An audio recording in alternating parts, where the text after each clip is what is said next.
or choke your dream. Those that don't increase you will eventually decrease you. Consider this. Never receive counsel from unproductive people. Never discuss your problems with someone incapable of contributing to the solution, because those who never succeed themselves are always first to tell you how. Not everyone has a right to speak into your life. You are certain to get the worst of the bargain when you exchange ideas with the wrong person.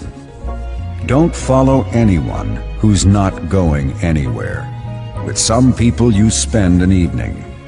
With others, you invest it. Be careful where you stop to inquire for directions along the road of life. Wise is the person who fortifies his life with the right friendships. If you run with wolves, you will learn how to howl. But if you associate with eagles, you will learn how to soar to great heights. A mirror reflects a man's face, but what he is really like is shown by the kind of friends he chooses. The simple but true fact of life is that you become like those with whom you closely associate, for the good and the bad. Note, be not mistaken. This is applicable to family as well as friends. Yes, do love, appreciate, and be thankful for your family, for they will always be your family, no matter what. Just know that they are human first, and though they are family to you, they may be a friend to someone else and will fit somewhere in the criteria above. In prosperity, our friends know us. In adversity, we know our friends. Never make someone a priority when you are only an option for them. If you are going to achieve excellence in big things, you develop the habit in little matters. Excellence is not an exception. It is a prevailing attitude. Welcome to WZYE TV 95.9 FM. We come to you every Monday, Tuesday, and Thursday from 7 to 10 p.m. And on Sunday from 1 to 4 p.m. on Let's Talk Politics.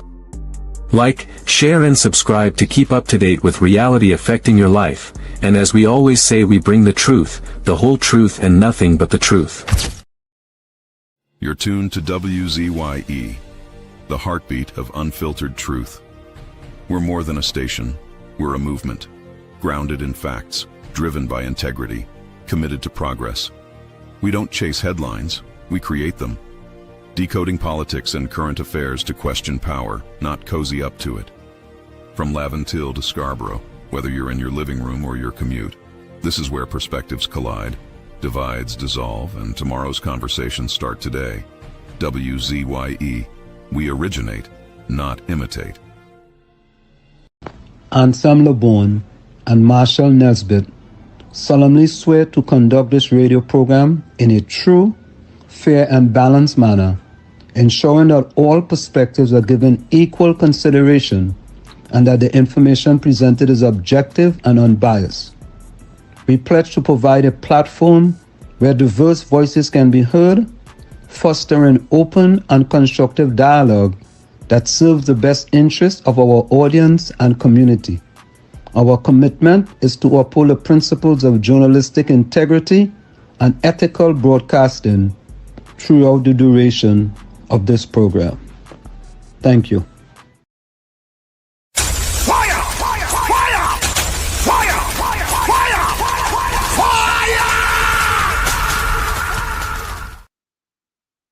And of course, we are back with you. It's In the Village with Uncle Tommy, Professor Walsheet, and you on WZYE 95.9 FM. Don't forget, folks, whenever you join us, do your WZYE civic duty. Share the live, WZYE 95.9 FM on Facebook. Subscribe, WZYE TV on YouTube. And don't forget, like and share. And you can always reach us here at 973-868-1444. That's 973-868-1444 or 973-609-6509. That's 973-609-6509. You can also send your voice note to those numbers as well. Let me say a pleasant, happy Sunday to the young man himself, the man better known as Marshall Uncle Tommy Nesbitt. Tommy, a pleasant Sunday. Welcome to you. How are you doing this splendiferous, humandiferous, marvelicious, fantastic, wonderfulicious, fantabulous, spectacular day? How are you? Quite good, my friend. Quite good. And Quite. I'm thankful to be here. What does quite good means? Not really good? Quite good. Means good, gooder than that. Oh, is that's better than good? Yep. Gooder than good. Yep. Correct is right. So Tommy, today I start off on a real good note. For some reason, Tommy, um, I woke up much earlier than I wanted to today. And I just before Tommy, the day before, I just kind of set myself up for what I'm gonna do, what I'm gonna run, you know. Yes. And as people know that running is where I go and get my high, you know. That's what I get my weed. That's how I get my high.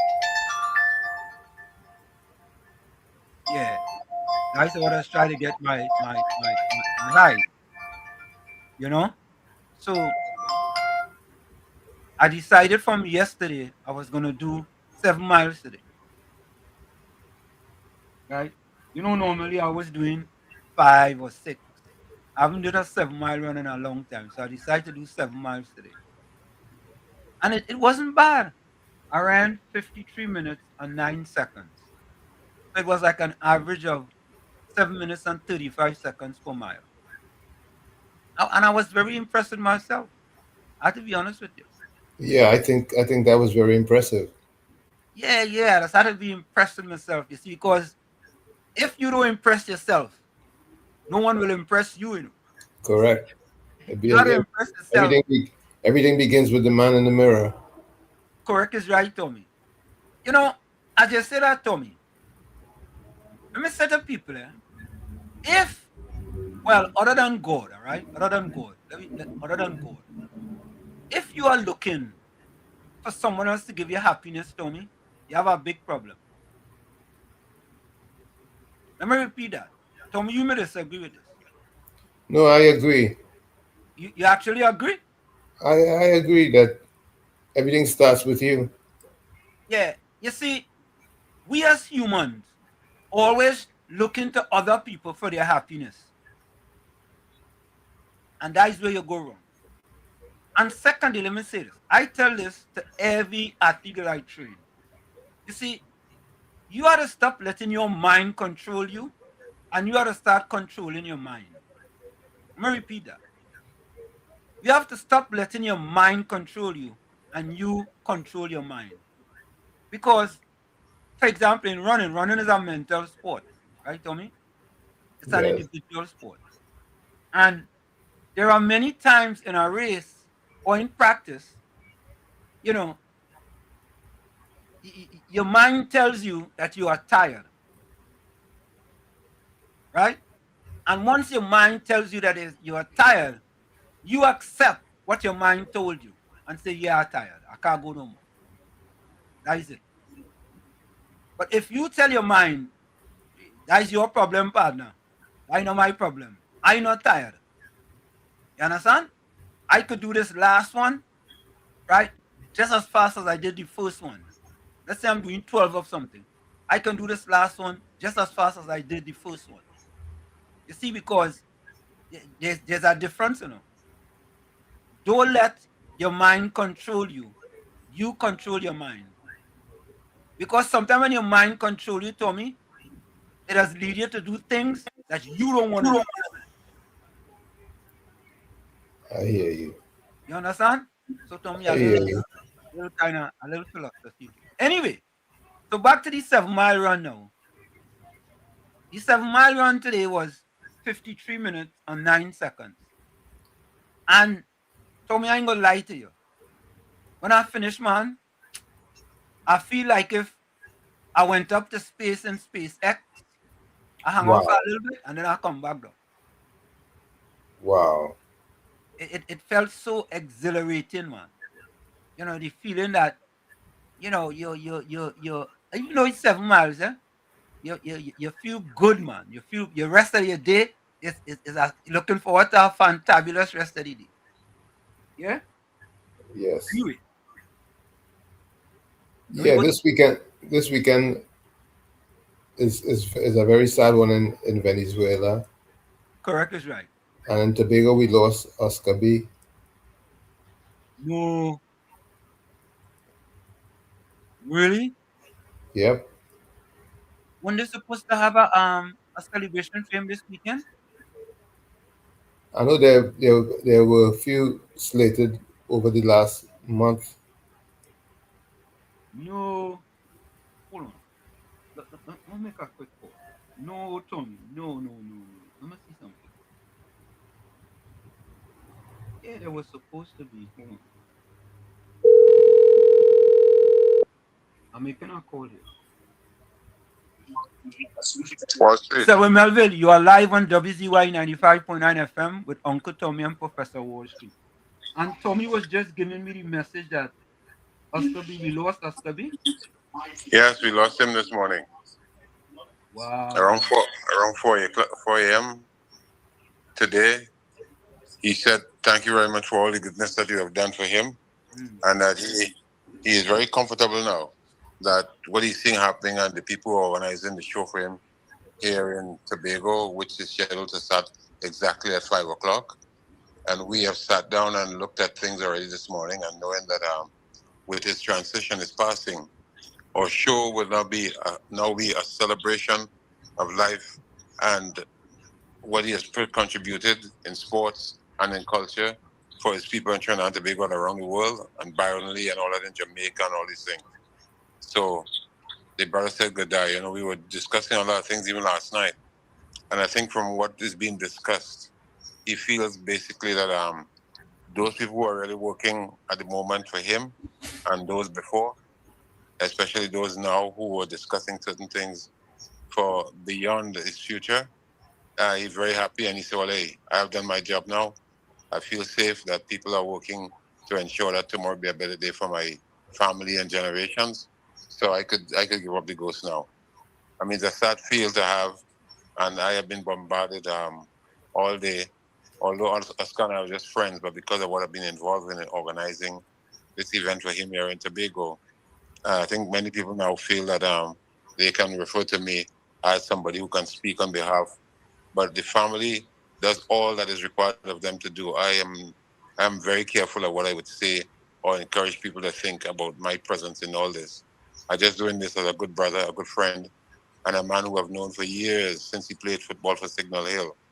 So, and that's where my presence has been very strong. And I've been very heavy into organizing this event here. Tremendous support from the Tobago House of Assembly and many other people at the television stations, the radio stations there in Tobago. They have done tremendous work. They have done certain things that I mean, we couldn't believe it. All the radio stations, TV, people were on the road who have their loudspeakers and things, have been pronouncing and doing the things to ensure that the word has been out and that Tobago comes out in the biggest way possible to support Oscar B for what he has done, and even now more so for what he has done. And they're happy now to really give back to the brother for what he has been doing for the country. How old was he? Oscar is about 54, you know. Wow. Yeah, about 54. Yeah. Yeah. Well, condolences to his family, and it's kind of because the show just started, and Tommy said to me that we lost Oscar B, and I was like, wow, because I know there was Yeah. supposed to be the show today. Yeah, well, some people have been calling and asking, is the show still on? But the world goes on, and so Oscar B's contributions have really been strong.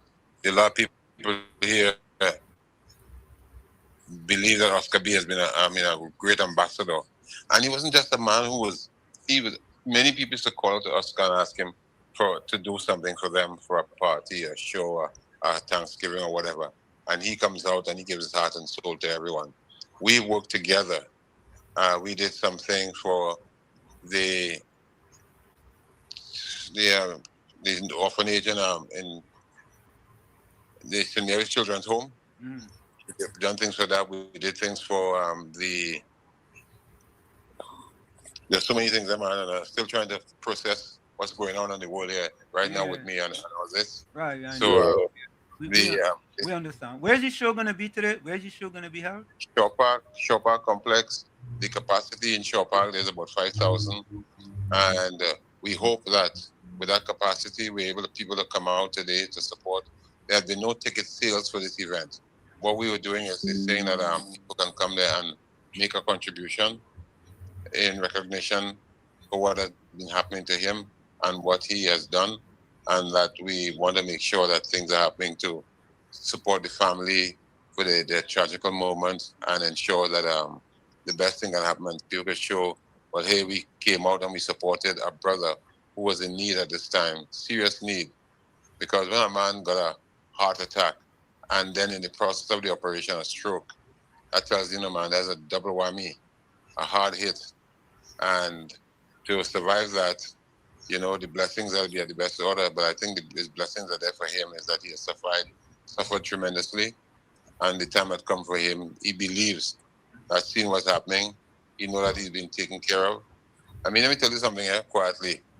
There was a move made to bring Oscar from Grande Hospital, Sandy Grande, and not because that he was ill-treated in Sandy Grande, but they felt then that there was better need for total palliative care and all that for the brother. And so in the normal hospital situation, that may not be as required. So because no change shift and all that. But in a private hospital, then there would be that total care on that individual because that's the responsibility further. And they're being paid for that. But then the cost from the various hospitals, the private hospitals, it had been astronomical. I know that the family would not have been able to pay that kind of money. But the Seventh-day Adventist Hospital in Cocorit had given a price, which was certainly way below what the others were charging. And then the conversation had begun assiduously to ensure that that can be met, to make it happen and get the care that was needed to try and bring the brother back to order because he was in a situation with the heart. I think the problem why Grandy couldn't do what they probably should have done was because the heart was getting very weak and then the blood wasn't flowing as much. And some were saying that gangrene was stepping in certain areas. So as a result of that, now they needed to do something really serious and not being able to, because of the heart situation, they could not have gone and do an operation, put him on a sedative, and then probably he doesn't come back out from his sleep. So they had to wait until the body was strong enough to try and do something. And while they were waiting, well then, the die had been cast. Goodbye Columbus, nothing else to discover really. We just have to go on and motivate people from here on in. And as a friend of the family and a brother who had supported me and I supported him, I would do everything that I can from here on in to ensure. And this is not just talking, because it's something I'm doing quietly and people even know the efforts that I've been making away from the public interest. So there's no showpiece for me, whatever. It's what I had my situation as a man. In 22, I had a stroke and I had my challenges and people were there for me to bring me back to the light and to the brightness of light and the goodness of life. And I've always been very supportive of people who would be doing things because I've hosted a number of charitable events for people who are in need. So this is another way in my life that how I contribute. And this effort here is knowing that a man from home, all the way from Tobago, and we supported each other. It was paramount for me to participate in an event effort that would bring something to light and support the brother. And I always want to say there's a girl called Anne-Marie Derazor. She works with the Tobago House of Assembly in the office of the chief administrator. She went to school with Oscar and she was put on to me, say, well, hey, Mr. Melville has given us a proposal and we should link up with him and make it happen. And probably one of the best things that will happen to me, read Tobago House of Assembly. In my existence around here and dealing with Tobago House of Assembly, she had one of the best personalities that I could see. She was so supportive and everything. And we went all the way. And every day we are talking 5-6 times and doing everything that was necessary, getting the THA to requisitely make the funds available and all that. and the chief sec and all these people have been very much involved with what we are doing, and we are grateful for their support. It is very heartbreaking that at the end of the day, Oscar would have left the night before or the morning of the event, but still, we cannot stop what we're doing, and we have to keep the light shining. One of the persons who are on the organizing committee, she brought in some candles, and which was will be part of the show later on today at 5 o'clock our time. And it is sometimes what she was doing is to take the lights out, and everybody who got a candle to share the candlelight, and we say things and remember the brother and his contribution.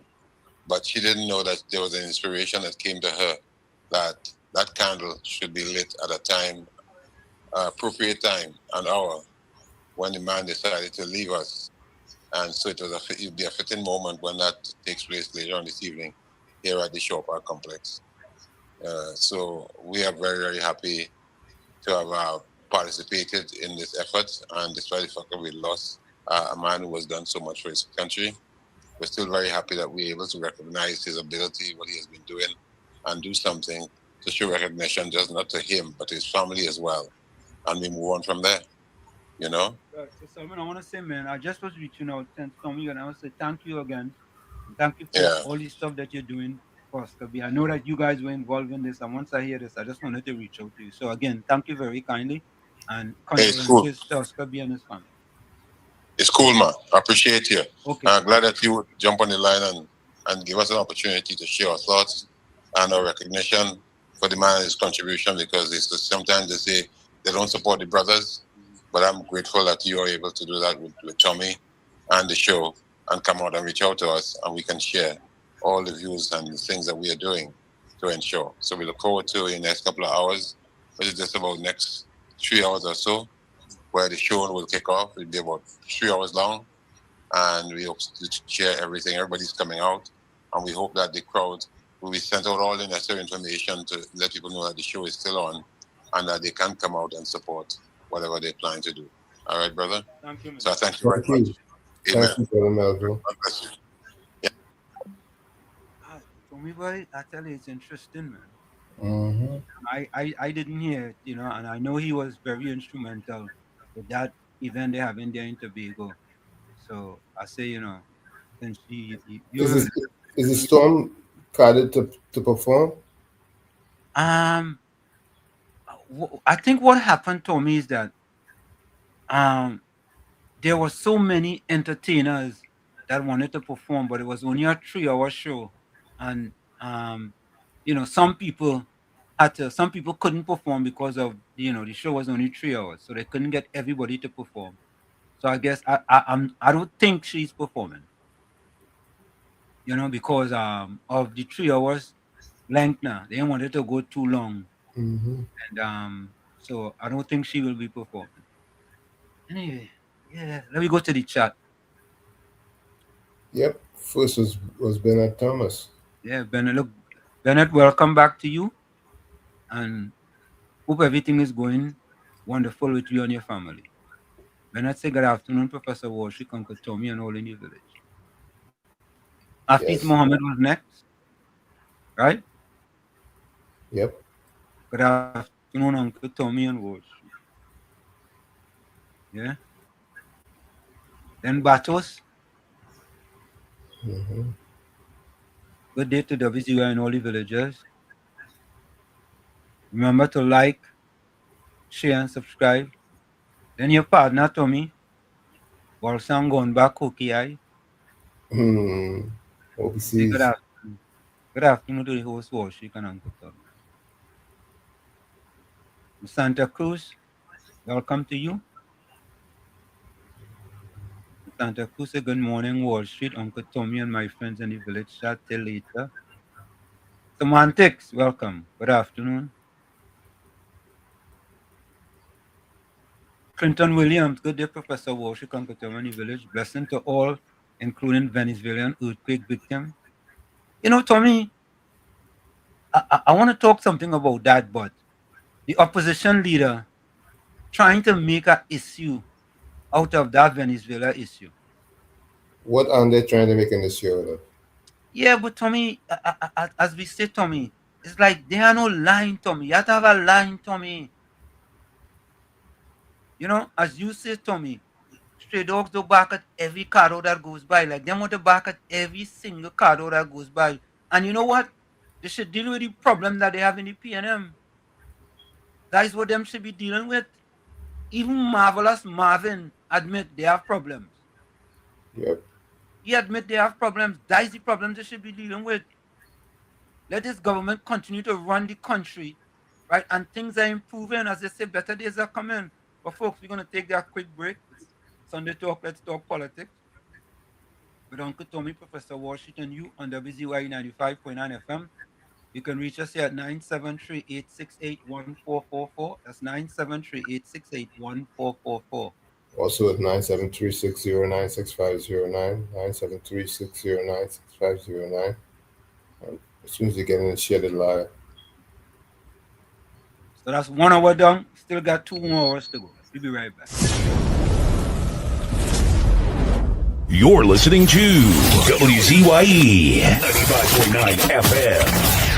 You are listening to WZYE 95.9 FM, the most influential name in Caribbean radio in the tri-state area. Broadcasting from East Orange, New Jersey, the most influential name in Caribbean radio, WZYE 95.9 FM.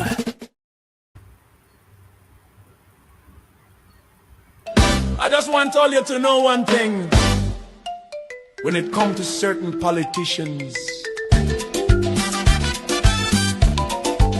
I don't care for them. Penny, I don't care for she. I don't care for he. Dolly, I don't care for she. Stewarty, I don't care for he. For 9 long years they sit in the chairs.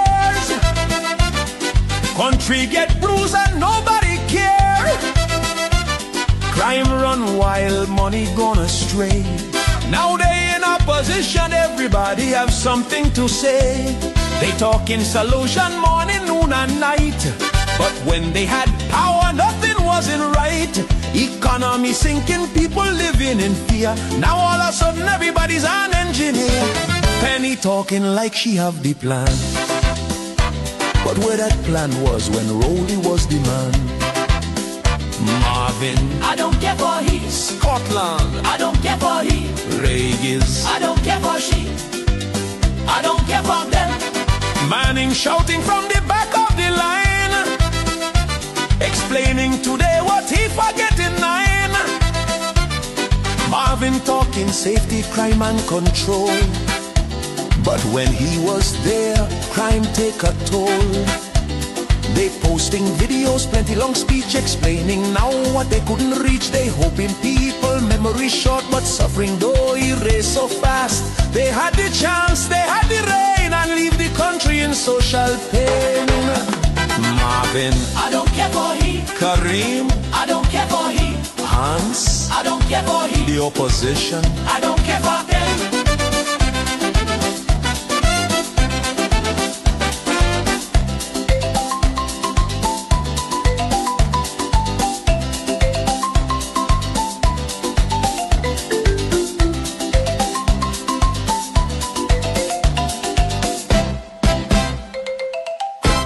you all left the country in a mess and expected to be cleaned up in 8 months.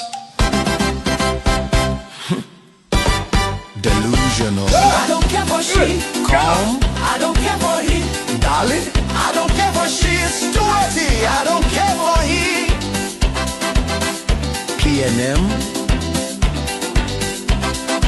This is the end. I don't care for them.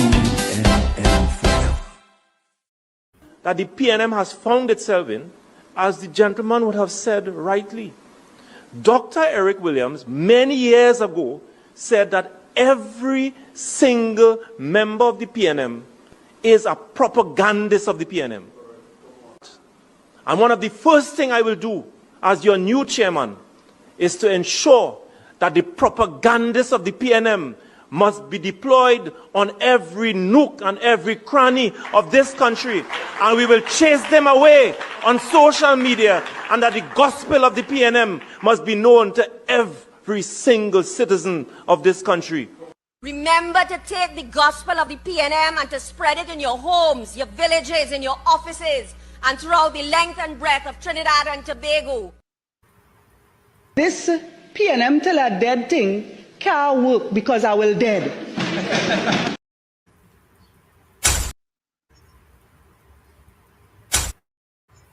Fire! Fire! Fire! Fire! Fire! Fire!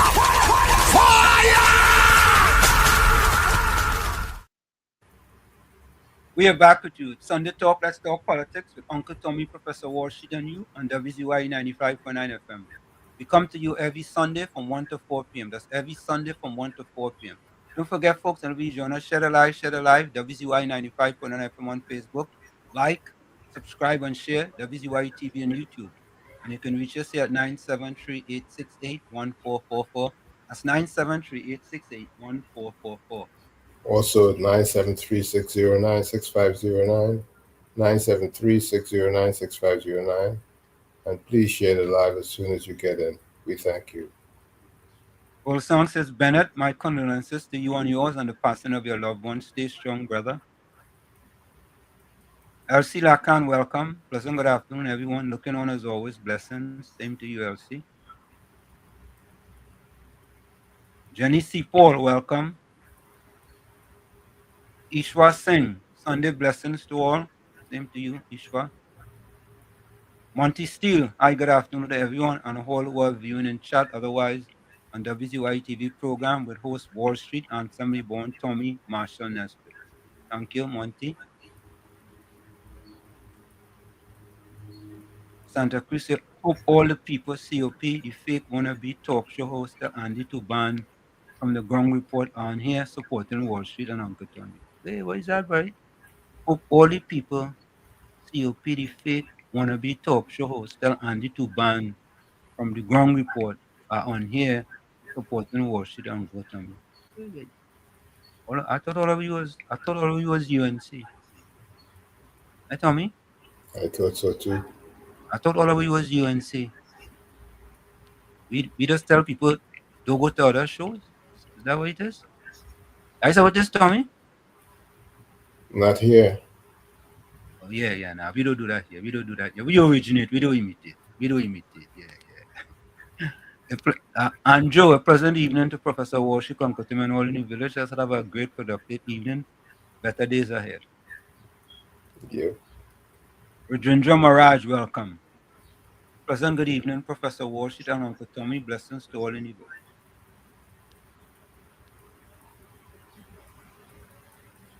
Good afternoon, Professor Walsh and Uncle Tommy. Big up the people in the chat.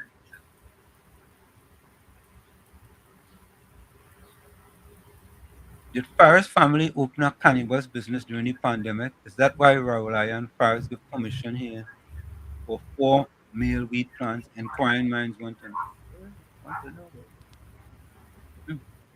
Inquiring minds want to know.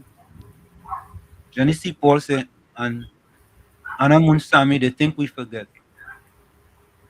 Okay. What is really going on here? As I say, Marit, tell me,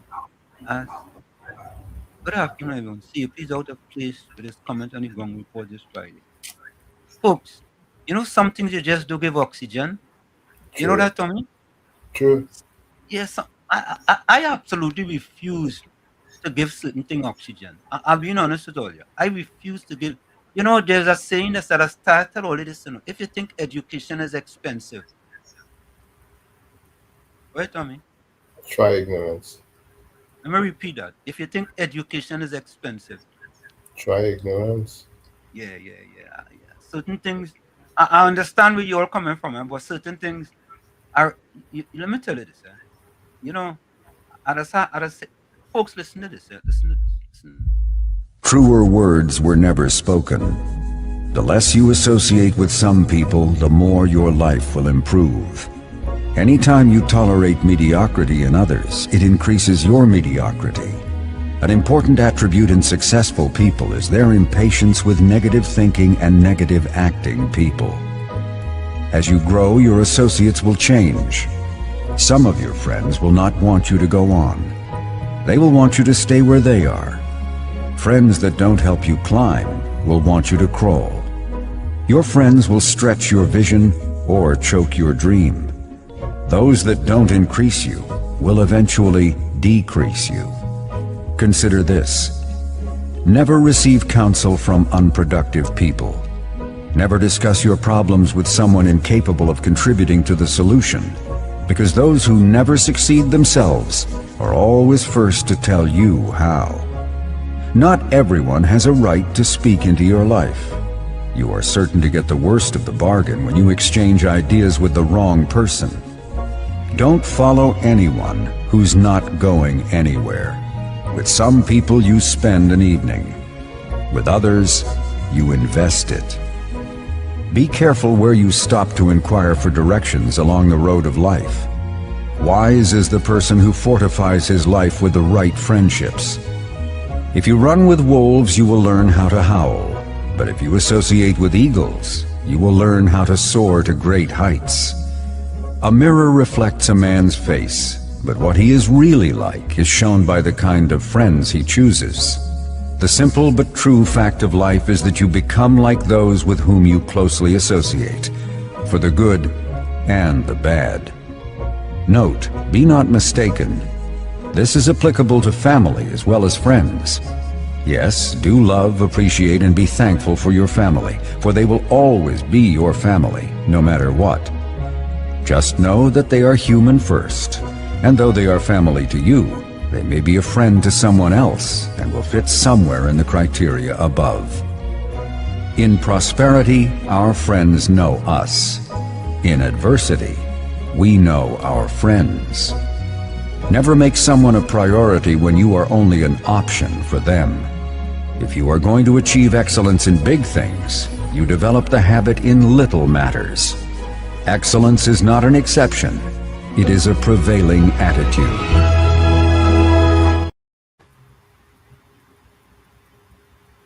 Let me say this, right, folks? You know, part of what we do here is to inspire you for a better tomorrow. And these things that we play have significant meanings, right? So certain things, folks, yeah, you want to talk about, but don't give it any oxygen.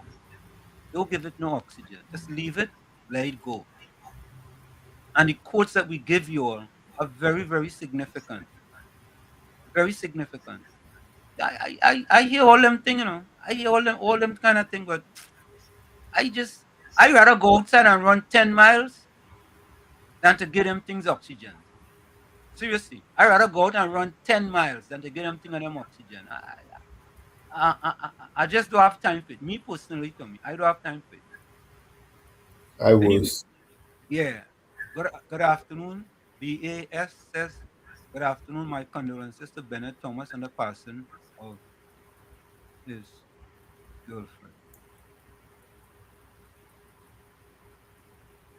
Sometimes people want everything in 1 year. Sometimes, plenty times. Most time. Yeah, most time.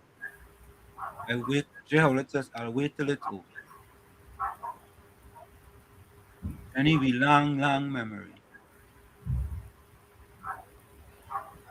Howlett says, happy Jay Howlett, happy Sunday to everyone, Professor and Uncle Tony. Same to you. Yeah. Yeah, I anytime, all you hear them kind of thing, all you use the quote, if you think education is expensive, try ignorance. You know, it's interesting to me. We just called us last week, boy, from Florida. Lenny from Florida. Lenny. And Lenny was talking about that quote. So you see, Tommy, that quote could impress one person, one, and all they need is one. All you need is Subscribe. yeah, that is it.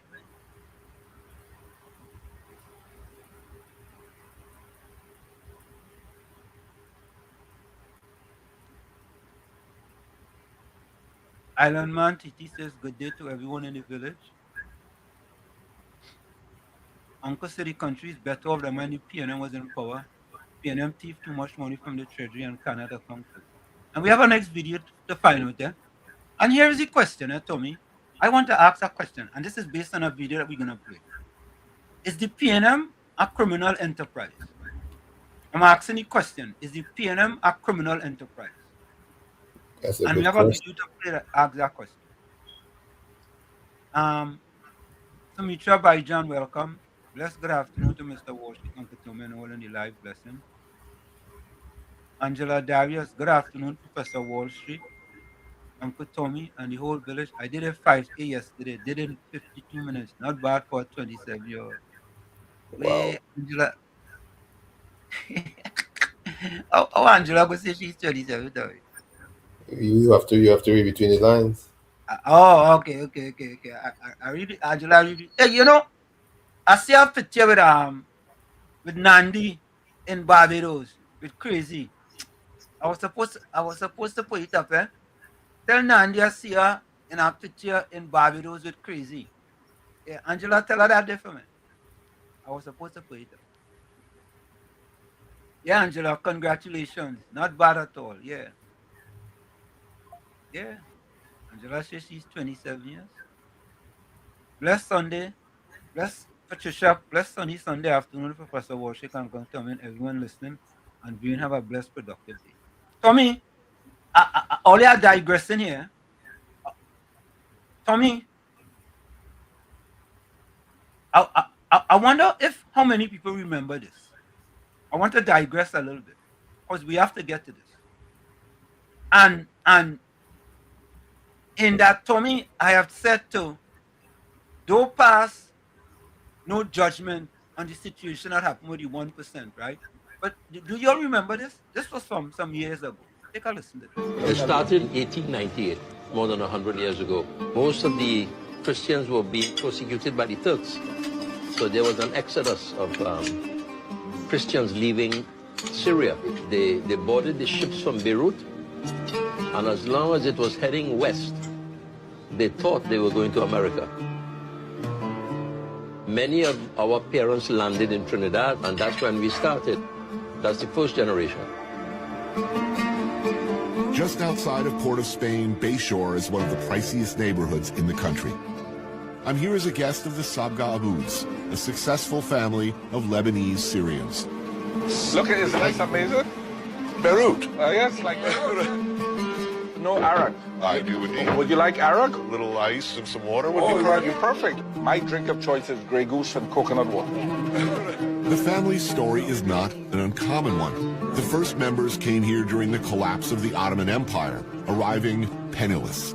They worked their way up as textile merchants and branched out to run businesses that sell everything from medical equipment to real estate. And how large is the community now in Trinidad? A little under 5,000. That's still a fairly small percentage of the... Extremely small. Actually, we are the smallest ethnic group in Trinidad. But the most powerful, almost the most powerful. Smallest but most powerful, huh? That's not bragging. Syrian Lebanese merchant class are generally seen as the elite. Actually, I'm very big in the food business here. I have 120 restaurants. Call me the Starbucks of the Caribbean. I can't tell you how happy I am about this meal. I love the food.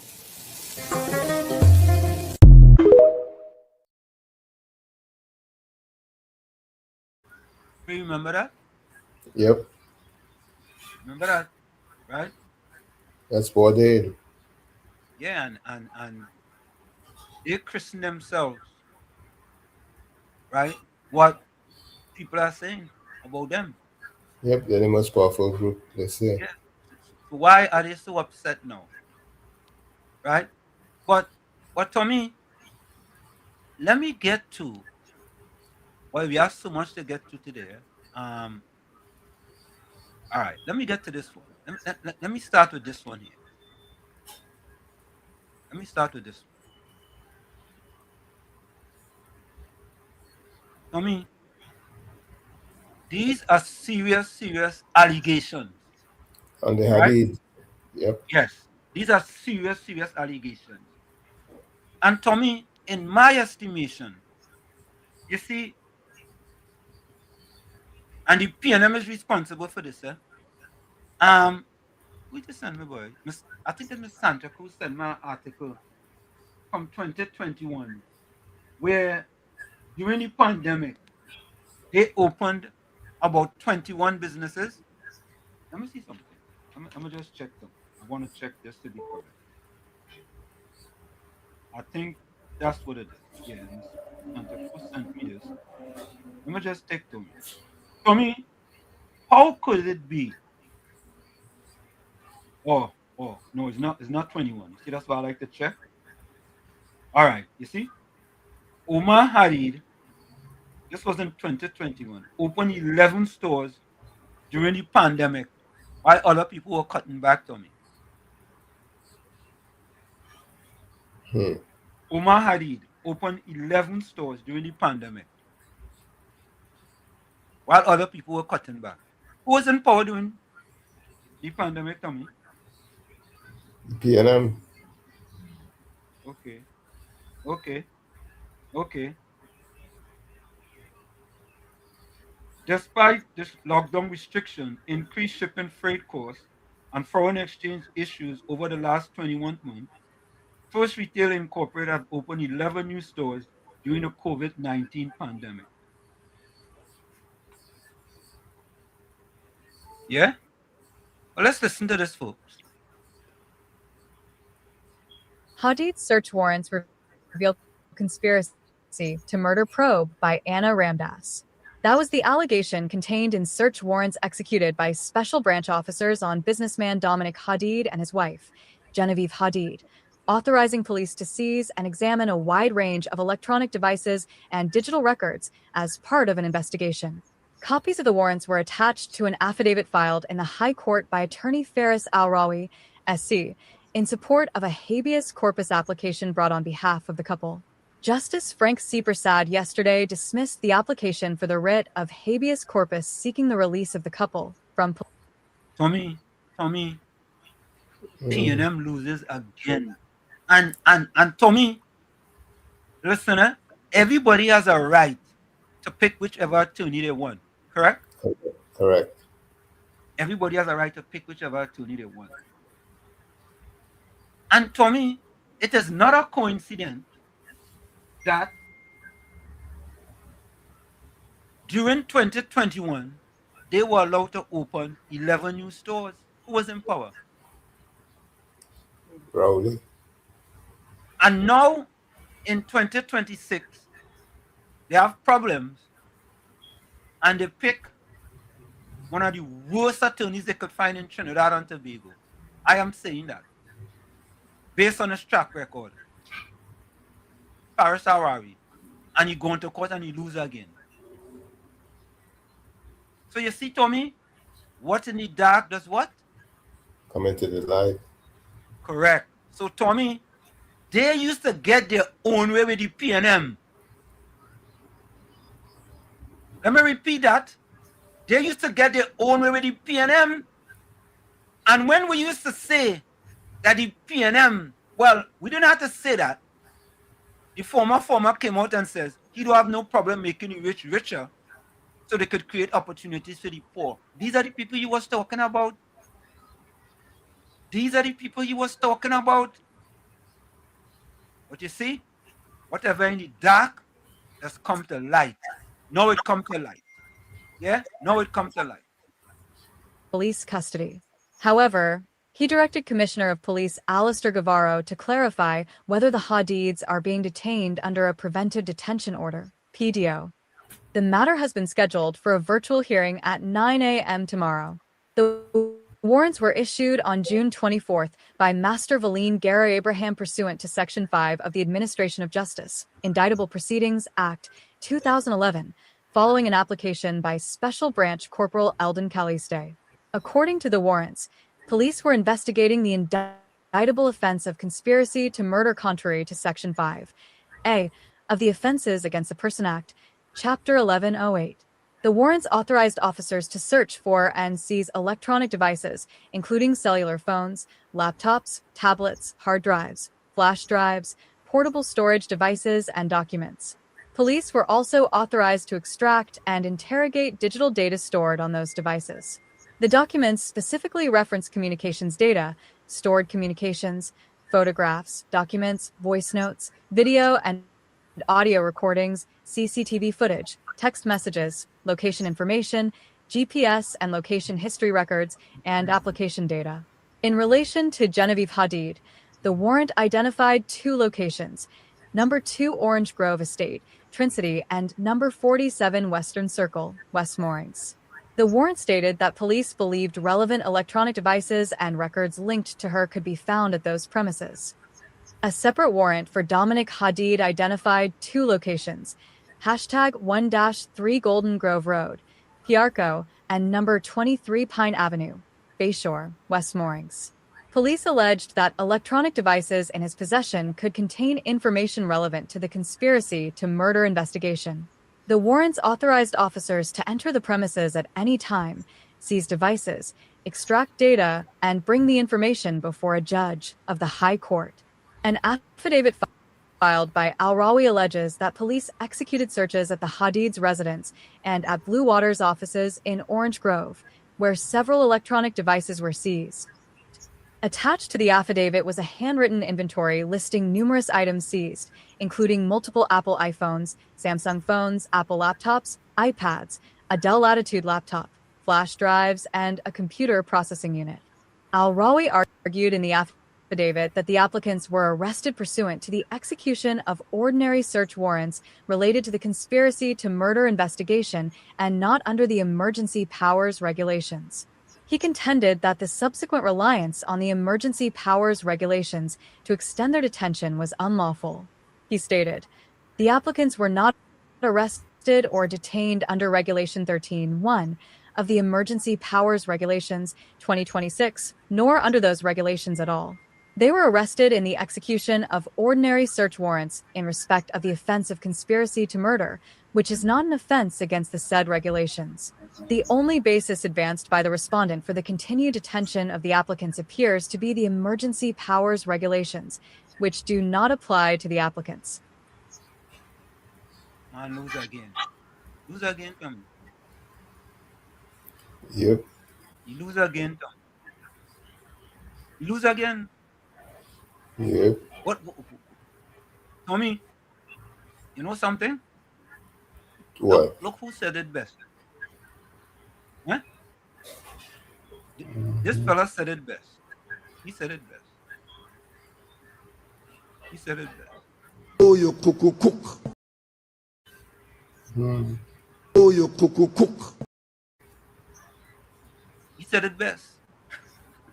Hmm. You couldn't say any better.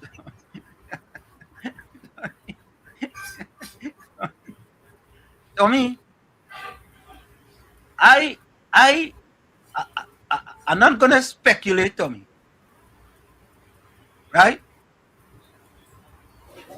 Tommy, it's not looking good enough. Nope. It's not looking good, Tommy. Because Tommy, you know you can't hide stuff on your phone and on your computer and thing no more.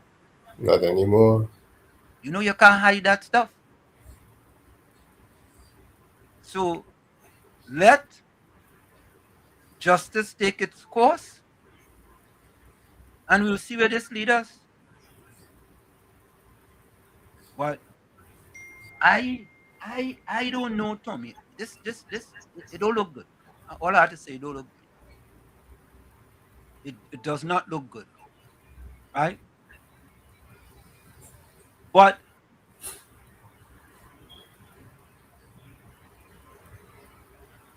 this is a all right. So these are basically a lot of hold on. Okay, so hold on. A lot of these are basically the same, and the and until the warrant came out, you know, a lot of these are basically the same. But you know, take a listen to this anyway.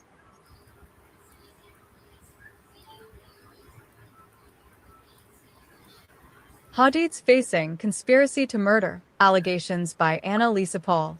As the investigation into the arrest of Dominic Hage and his wife Genevieve deepens, new information has surfaced that the couple was arrested in connection with the offense of conspiracy to murder.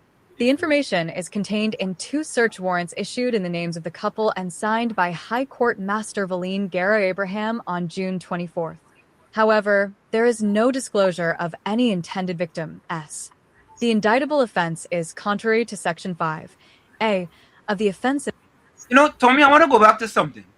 Tommy, Yes. a person called here on Thursday and was questioning why the police didn't tell us what they were arrested, what they were detained for. You remember that?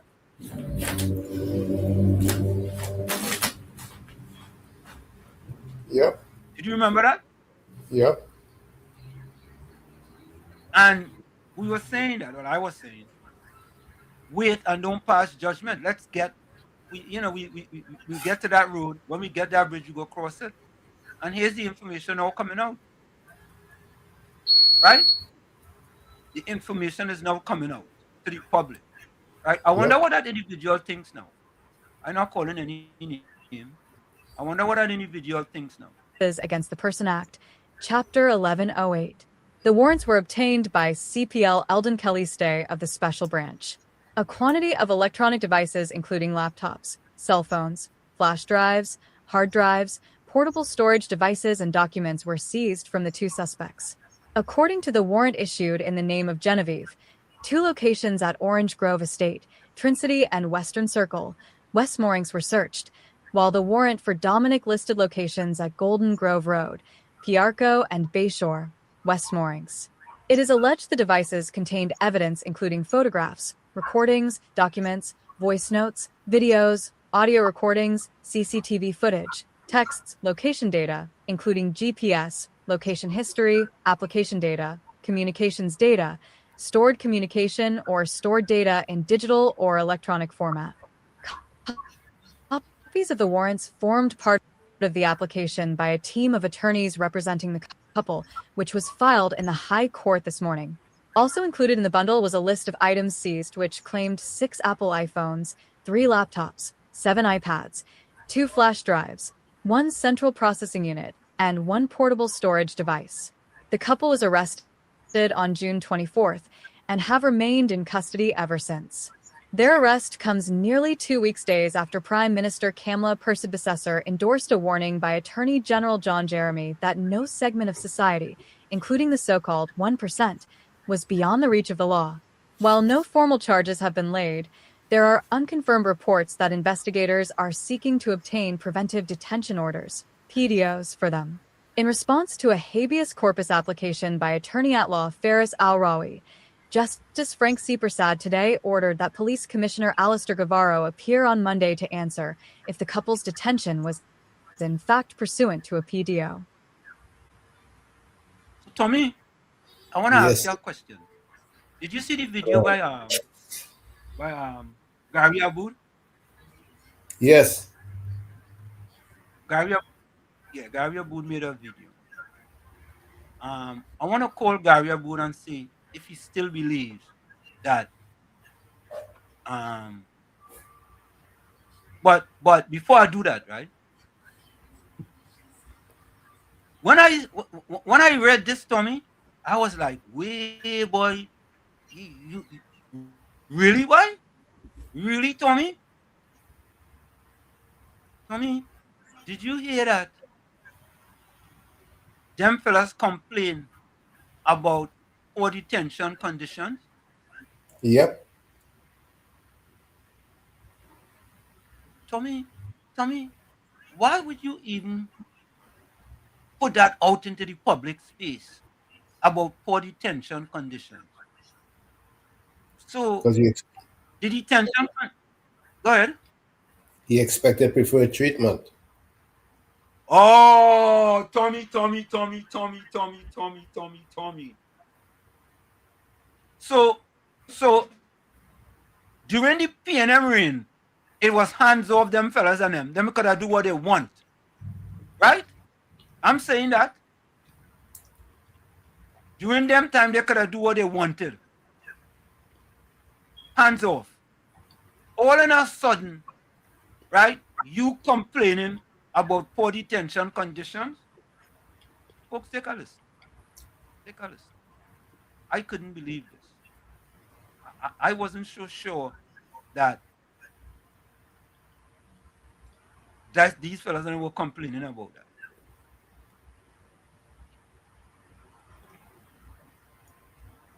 Hadid's complaint of poor detention conditions by Ryan Baichu. Senior counsel Faris al-Rawi has filed a writ of habeas corpus in the High Court against the Commissioner of Police, alleging that businessman Dominic Hadid and his wife, Genevieve Hadid, have been unlawfully detained and subjected to degrading conditions while in police custody. In an affidavit filed in support of the application, al-Rawi described the conditions in which Genevieve Hadid was held at the Woodbrook police station after she was transferred there on the night of June 24th. He said the cell measured about 8 feet by 6 feet, had a dirty terrazzo floor, no bedding or furniture, a hole in the floor used as a toilet, no running water, and reeked of feces and urine. He said there was no ventilation, the lighting was poor, and cockroaches were crawling across the floor. Another female detainee was curled up on the floor in a fetal position. Al-Rawi also claimed Dominic Hadid, who suffers from sleep apnea and wears an orthopedic leg brace, was detained at the Karnag police station, where he was forced to sleep on a bare concrete slab without access to a CPAP machine because there was no electrical connection available in the cell. He said Hadid was unable to sleep because of his medical condition.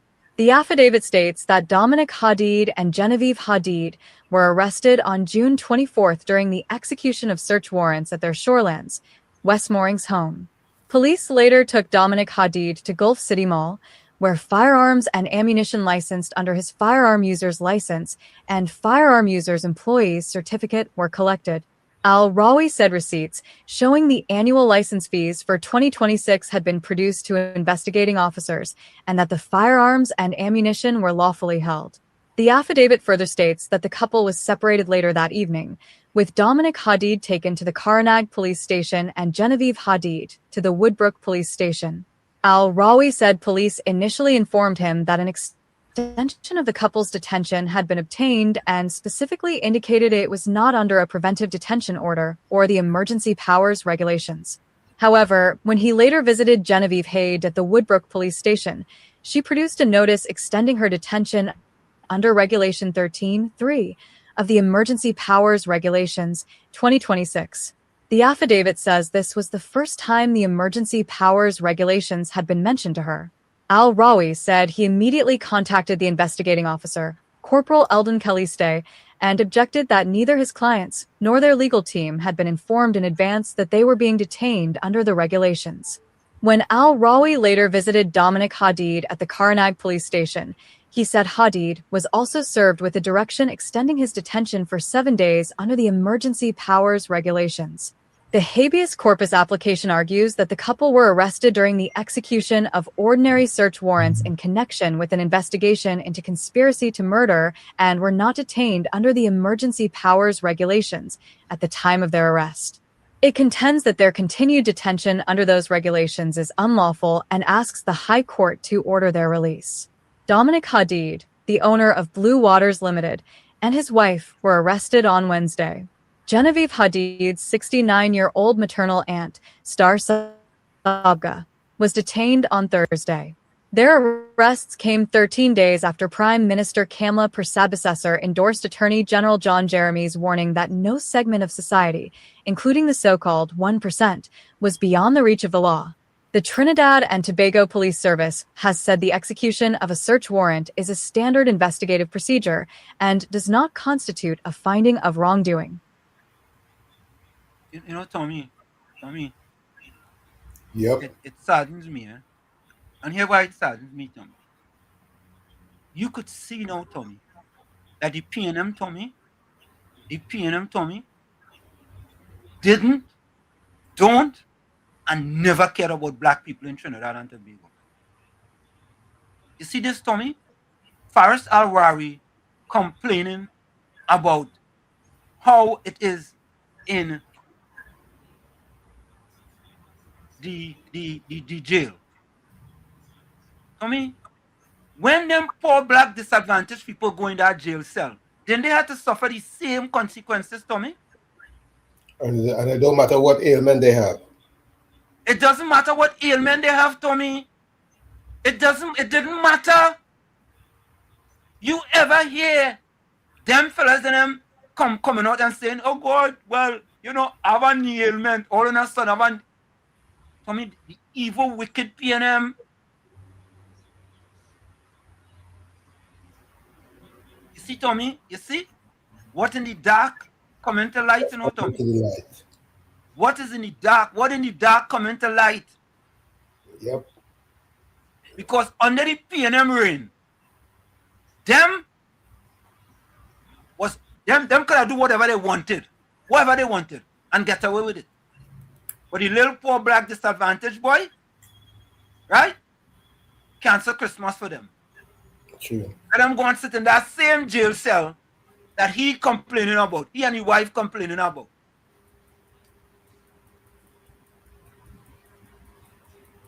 That's fry.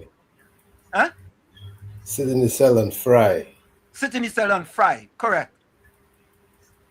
And all in a sudden, Tommy, them now have to see how the little poor black disadvantaged boy had to deal with in the cell, them complaining now. What do they say? Do so, don't like so? Is that what they say? That too. Did I say so right? Do so, don't like so. True. All in a sudden, all you understand now what it is for them fellas and them who go in them cell on a daily basis under the PNM, what they have to deal with.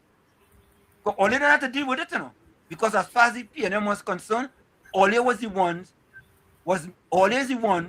according to the former, the rich, right? He didn't have a problem making them richer, right? So they could create opportunities for them poor little black disadvantaged boys and girls to work in Kentucky Fried Chicken. Anyway, one day Congo tea. Correct. One day Congo tea.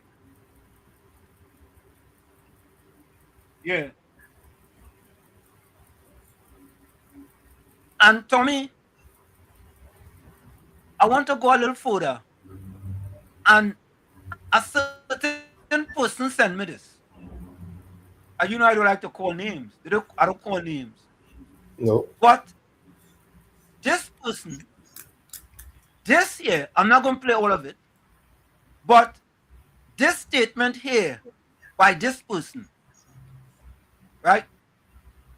You see, the difference is this, Tommy. Many times, I don't look at the messenger. I look at the message. You see the PNM, the black PNM people, and I have to say it, right? They don't want to look at the message, Even if the message is a good message for them, they only want to look at the messenger. They don't want to look at the message. They only want to look at the messenger. But listen to this. And I totally agree with this. I totally agree with this 100%. Tommy, did you see the video? Anyway, Tommy, you will tell me what you think about this. I totally agree with this. I have to be honest with you. I agree with this 100%. Okay, hold on.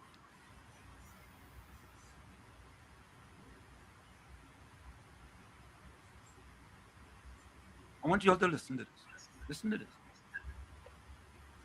See, I don't listen to the messenger. I just listen to the message. Or I don't worry about. I will have my opinions on messengers. Yes, I do. But if the message is a good message, I have no problems dealing with that. Take a listen to this. Conspicuous consumption, fast food and alcohol have the grandchildren of Africa in this country at the bottom of the socio-economic ladder and at the top of the heart disease and stroke ladder. You see, when I talk about them being at the bottom of the socio-economic ladder, hey, they complain all kind of things. Look this fella. This fella saying, right, what I have been saying all the time, right? He's saying it. And you know what? I swear, I ain't even going to look at the comments. That fella go get thunder for saying, speaking the truth to power. He go get thunder. They go call him all kind of name, all kind of thing they go call him. So let's talk about that, because nobody in the PNM gonna tell you this, because the PNM is funded by some businessmen who want you to consume more. If you can eat fast food 19 times a day to fatten their bottom line, they're happy. Eat it for breakfast, lunch, dinner, midday snack, in between snack, wake up in the middle of the night and go and eat fast food again. That benefits them. But I want to tell you this. The reason other demographics in Trinidad and Tobago prosper is one of the reasons is how they save their money and how they spend their money. And unfortunately, the grandchildren of Africa and Trinidad are targeted. They are targeted and turned into a fat culture and a drinking culture and applauded and made to feel like it is something good. It's not. A healthy bank balance is good. Investments in stocks and bonds is good. Buying land. Start with lots, end up with acres, start to build properties.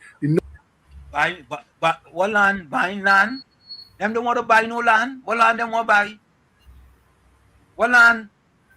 Look at the place on Trin City there. Right? What land? That, please. Them want to buy land? Number one investment in the world will always be real estate. Get into business. Invest your money in business. Yes, your friends will tell you that you don't like the party and you're weak and all the things they want to tell you, ignore them. I do party, and I'm telling you something. All of the people that I know that doing well in life, you will see them show up in a St. Mary's Fete and a Fatima Fete for Carnival, and guess what? They may go in unless they get free tickets. They're very wealthiest. Who you think they put branded products on the shelves in the grocery and the drugstore for? Who you think coming to buy that first? The very rich. There's a saying, poor people stay poor playing rich, and rich people stay rich playing poor. Tommy, you ever read the book Rich Dad, Poor Dad? Yep. All right. There's another book I want to recommend to the PNM supporters. All you read the book, Rich Dad, Poor Dad. Read that book. A book you guys must read. Must read, because this is what this fella is talking about here, you know. This is what he's talking about. And I want to tell the grandchildren of Africa who are at the bottom rung of the socio-economic ladder in Trinidad and Tobago, fast food is not your friend. Taking all your money and it killing you. Soft drinks, all those soft drinks, not your friend. Take it or leave it. If you're on a job site where you could have your own water bottle that you could fill from home and take it with you, so because you need 8 bottles of water a day, that's what they tell you, and a bottle of water is $3, that's $24. You save $24 a day on this. You spend $50 for a cup of coffee in Starbucks. You buy the same ingredients that Starbucks use. Ironically, you can go in Starbucks and buy a pack of Starbucks coffee. And if you make that coffee home and put it in a thermos, each cup of coffee costs you about $4. And I'm telling you this, you may not want to hear it. You may want to stick your finger in my face and tell me I out of place and I'll take all that. But I want to tell you something. Look at the races that cook their dinner home. Look at the races that save their money, that pass clothes down the churn. Look who buying the brand. Tommy, I will stop the video to take this photo. Miss Atlanta, welcome. I stopped the video to take your photo. Welcome. Miss Atlanta. Good afternoon, Tom. Good afternoon. Wall Street. Good afternoon, Tom. Wall Street, Tommy, and the villagers. Good afternoon. I just upped in. I just came in and I saw your piece by Philip Alexander. Yes. And I heard you were saying that all along. But what I was trying to figure out, what were you saying all along? I hear you saying. Was I saying all along? Yes, you said I have always been saying that. I don't know if you didn't know you said it. Black people at the bottom of the socio-economic ladder. No, but when you were talking about what Philip said, and saying, I have been saying that all along. But that's what he said at the beginning. Yes, not only that, but why? But why? Because of the PNM. Why? Because of the PNM. But why? Because of the PNM. No, he's not saying because it's PNM, because they like fast foods and how they eat and drink, where they eat and drink. He not live though I wasn't listening to him. Miss Atlanta, the PNM give them Mhm. job with slave wages, right? Right, but why And they are you the have to bottom go of the in to eat there? socioeconomic ladder. And what Right, they but do, why do you have to eat there? Why can't you eat by your grandmother or the old Creole stand or some kind of thing?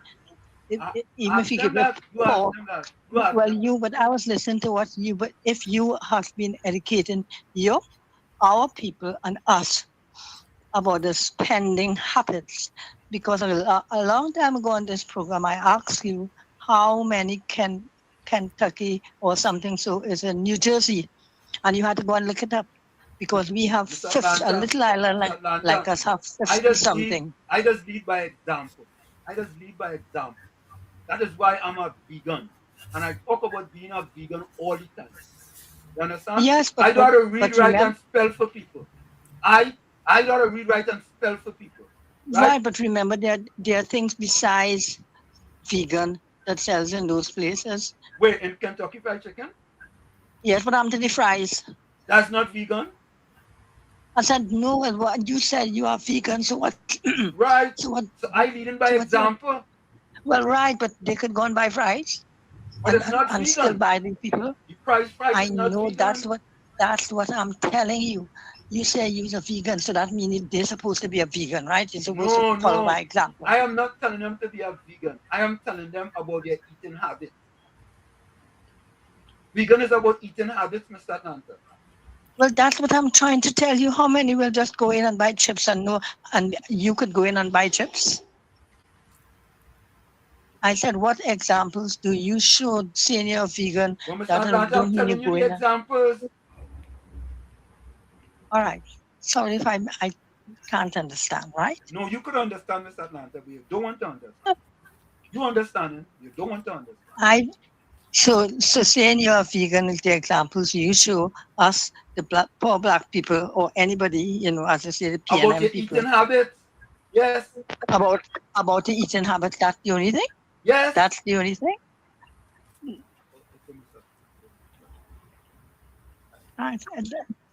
I will learn from your experience, Mr.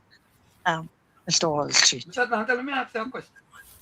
Mm-hmm. When I tell people how I just be running and all kind of things, you don't think that is inspire one or two people to say, boy, you know what, boy? No. No? They might run to Kentucky. Yes, they'll encourage them to run to Kentucky. Okay. That's their livelihood. Even if they see you running or something, so they might say, good boy, good running. But their running could be by Kentucky or all the places, all the different fast food places. Salana, can I ask you a personal question? Mm-hmm. You just like to come and nag me, right?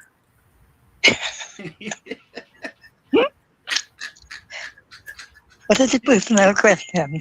You see, you laugh. You laugh. What is the personal question? Was I here today? That's the personal question. What? You like to come and nag me. That's what it is. You want to see if you can get Wall Street upset. That's what it is. Isn't it that? Do you get upset? No, I don't get upset. Well, that's good. You want to get me upset. You want to get me upset. No, you can't get upset. When you run and things like that, you free your brain, your mind, and you think clearly. That's why I was going to run all the time. Mm-hmm. You got to think clearly. You see something, you can't get something for them, Mr. Atlanta. Understand? Something you can't do without them. And so me always you think cardos, you can't back at them cardos. That's a lame to buy. But somehow I think you just sit home and listen. I'm going to tantalize you. I just popped in. Yeah, and I said, but what I wondered what I hear Wall Street speaking. I wonder what is his contribution to the black development of Trinidad and Tobago in Trinidad, even though you're away. There you go again. No, so I was trying to think, No contribution, right? The black development. I didn't say no. I didn't say. I'm trying to say what. I'm asking you. No contribution. No contribution. You mean you're telling yourself you're not contributing? No, I'm asking you a question. Or say, that's a question? Yeah, I'm asking. I have, for the things that I've done, I have no contribution. The black no, I'm just. Right? What do you think? Okay, Mr. Thank you very much. You see? I tell you, I put you in a corner. Okay. Good afternoon, Mr. Wall Street. Tommy, Tommy, Tommy, I had to blame you sometimes, Why? because in certain situations like this, you're supposed to jump in. No, I'm not quick to jump. No, but you are Miss Atlanta abusing me like that, and you even gave me a little thing, man. But you can handle yourself, Miss Atlanta, and no FBI. She's not the CIA. No, but Miss Atlanta, she going at me anytime Miss Atlanta calls, she just go at me. She just come in she house, She didn't hear the whole video. She must hear one part of the video, and she say, you know what? Let me go and mesmerize Wall Street. I forget about Tommy. Let me go and just tantalize Wall Street. Well, she know you can handle it. All right, okay. All right. Thanks a lot. I appreciate that. Let me continue to listen to the video. You always laugh at other people who not fashionable, but look at Bill Gates, look at Bezos, look at Zuckerberg. You could call them nerds, but they're billionaire nerds. Steve Jobs. Mr. Florida, welcome. Good evening, Mr. Hanson. Good evening, Mr. Party. Same to you. Even all the callers, Texas, and everybody. Yeah. Happy to see everybody here on this Sunday. Yeah, Mr. When you see senior citizens having a conversation, you have to leave them alone. You know what I'm saying? Don't involve yourself. You have to leave them alone. You know, you and Mr. Atlanta have a love-hate relationship, but all are good. We good. Yeah. So you see that message where you're playing there, you know, I watch it where you say when you send it out now. Yeah. And it's real because even up here too, who is the ones who does be lining up to go and get the latest Jordans? You understand? How you could be working a job that not even paying more than $30,000 for the year, and you have a shoe collection? You understand what I'm saying? Yeah. And who is the people them who do it? What is the demographics? You understand? Who's the one who always dressing in America here color coded? And when you look at the Caucasian, them putting on a Hanes jersey and our jeans and them going all about the place. But the credit score is 850.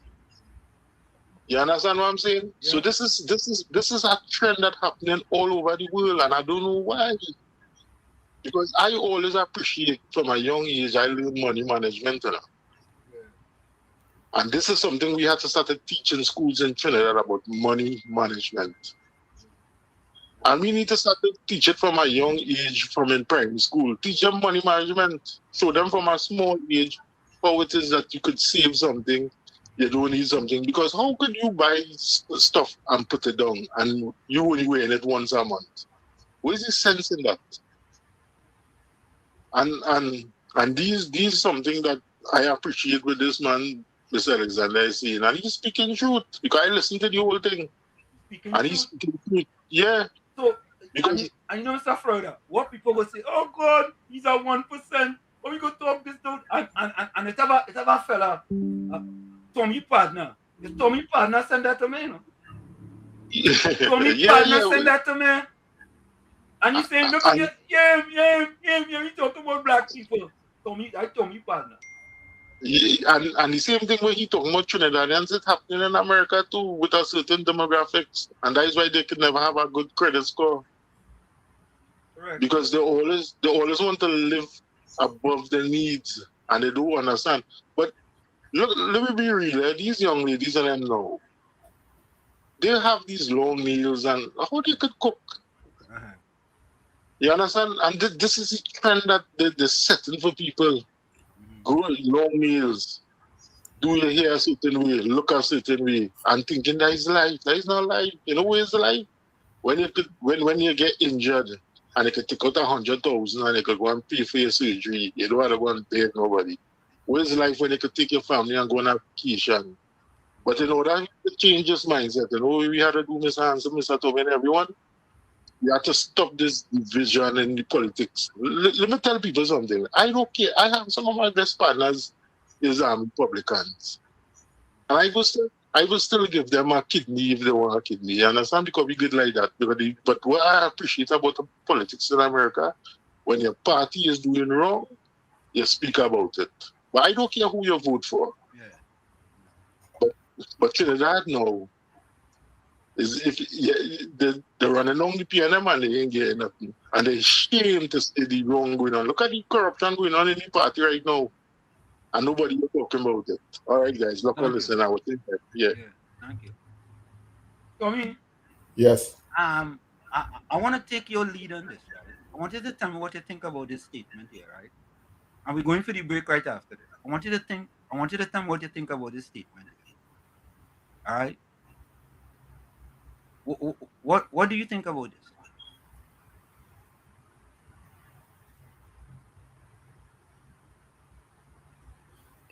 What does he expect from Moses?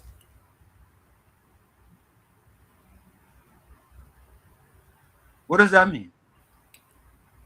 So Moses is out of order. So tell me what should happen.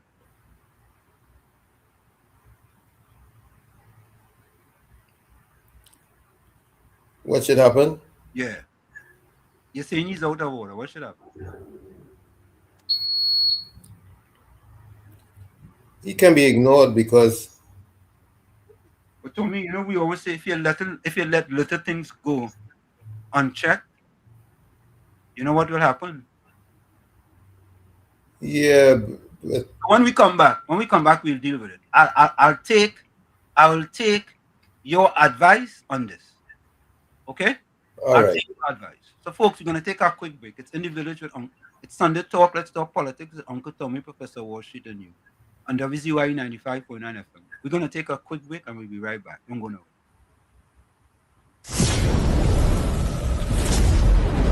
You're listening to WZYE 95.9 FM.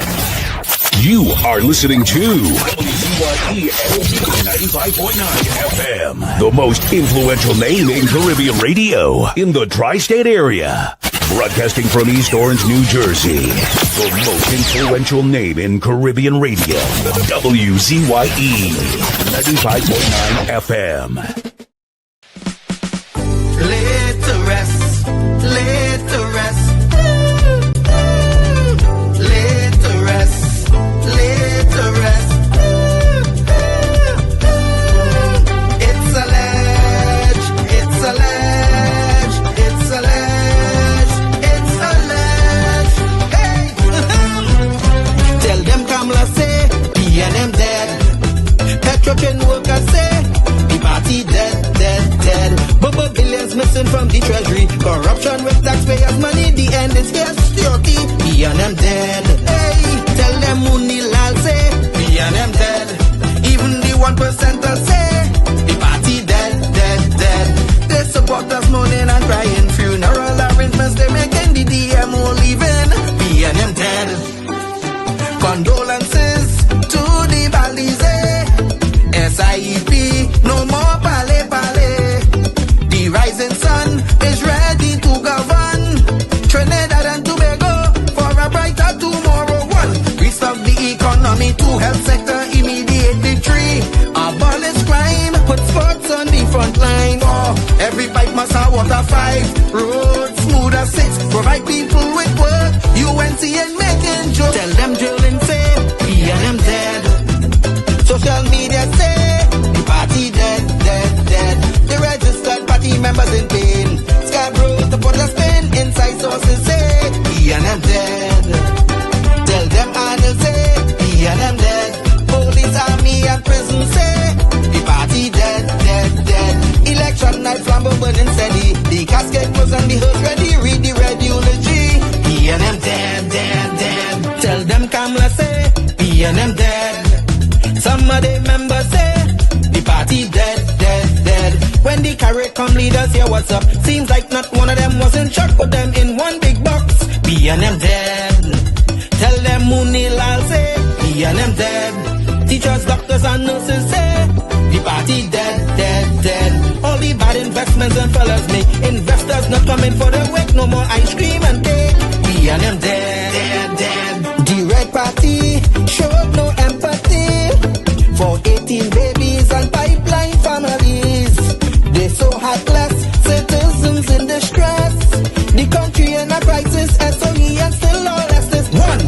presidency on a mission to correct the school system tree, end poverty and clean up TNT. 4, speed up the housing process. 5, lower taxes. 6, revamp we energy, bring back the oil refinery. Tell them Kamala say, PNM dead. Petrotrain workers say, the party dead, dead, dead. Bubba billions missing from the treasury. Corruption with taxpayers' money, the end is here. Security, PNM dead. Hey, tell them Munilal say, PNM dead. Even the 1%ers say, the party dead, dead, dead. They support us mourning and crying. Funeral arrangements they making, the DMO leaving. PNM dead, dead, dead. Tell them drilling say, PNM dead. Social media say, the party dead, dead, dead. The registered party members in pain. Scarborough to put a spin. Inside sources say, PNM dead. Tell them Arnold say, PNM dead. Police, army and prison say, the party dead, dead, dead. Election night flambeau burning steady. The casket closed and the hearse ready. Read the red eulogy. PNM dead, dead, dead. Fire! Fire! Fire! Fire! Fire! Fire! Fire! And of course, we are back with you. It's In the Village with Uncle Tommy, Professor Walsheed, and you on WZYE 95.9 FM. We come to you every Sunday. That's Sunday Talk, Let's Talk Politics.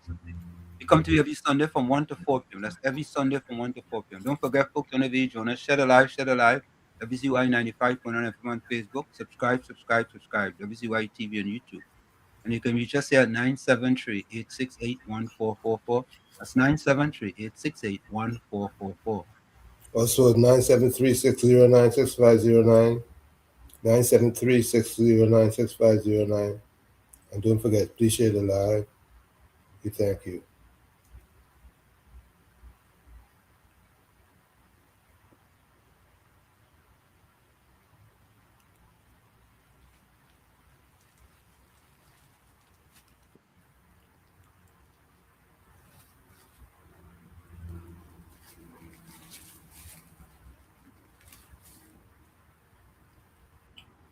Of course, we are back with you. It's Sunday. No audio.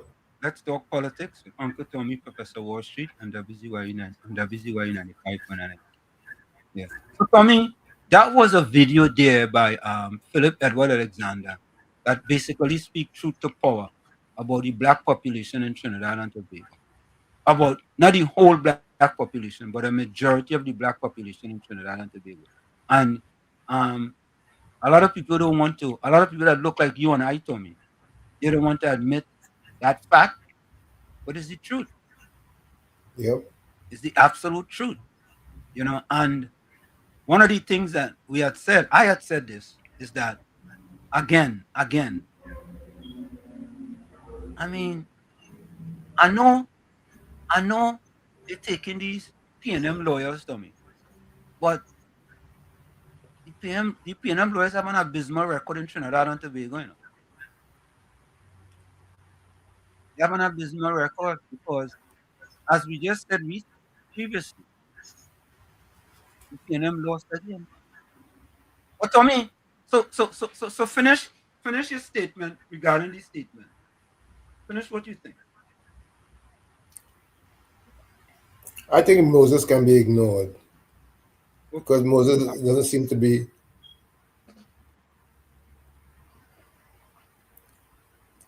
He fits what he's calling you. Okay. All right. So I'll leave it there. So folks, I have to be honest with you. What Philip Alexander spoke there, he spoke truth to power. 100% correct. 100% correct. And you see, the PNM, the members of the PNM look at them as, oh, he's at 1%. Oh, he's at 1% saying this and he's saying that. But he's talking the truth. I want those people who disagree with him to give us the facts to show that he is wrong. That's Tommy. Let PNM Moses, PNM Red Fox, and Patricia Weed, and Gordon Gangachana, Jaijen Joseph, and the Waffler, and Oribi Linen Tower Peter and them bring facts to the table to prove that he's wrong. And the thing is that he hasn't been, he has been one way all along. It's not that he just suddenly changed to be this way. Correct. He's consistent. Yeah, he's consistent. Why it is that the PNM have most of their supporters in the sub-basement, in the lowest ladder of the socio-economic ladder in Trinidad and Tobago? Why? Why? Answer that now. Or how come? How come? At the bottom of the socio-economic ladder is the PNM supporters. And they've been in longest in the power. Yeah, all you don't care. Who care about what? We're not talking about America. We're talking about Trinidad and Tobago. That's what we're talking about. Don't let them shift the goalposts and all you. Yeah?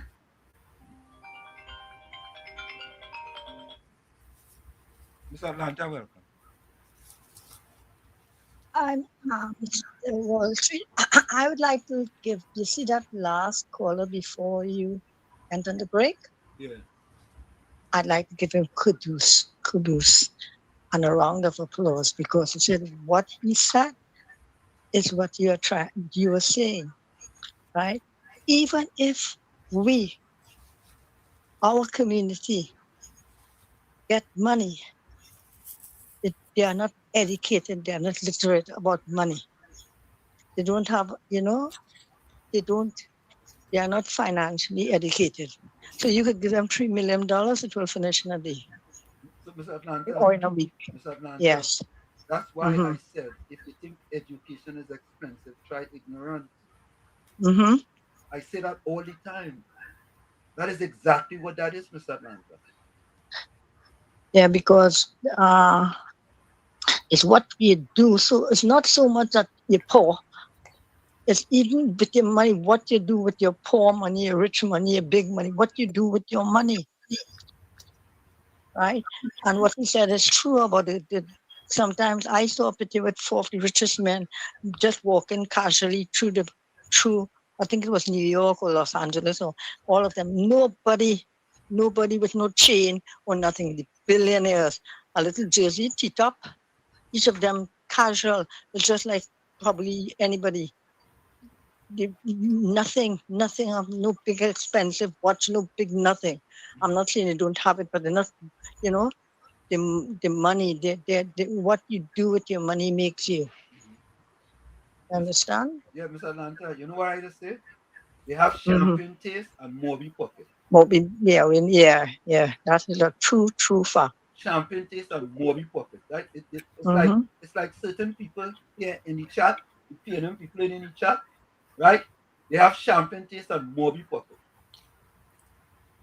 But why they say PNM people? Just say the people. Some people just have. No, Mr. Atlanta, why have to break it down to the PNM people? Mr. Atlanta, let me ask you a question. Yes. Which race in Trinidad and Tobago is at the bottom of the socio-economic ladder? My race. Okay, so when I speak the truth, I'm not a PNM. Right. So why is it? So that's the truth. I speak in the truth. Right, but why I call them PNM? Because some of these PNM people can have Moby pockets too. But they are PNM. Most of the people most of the people living in the sub-basement in Trinidad and Tobago is PNM supporters. Fact of it.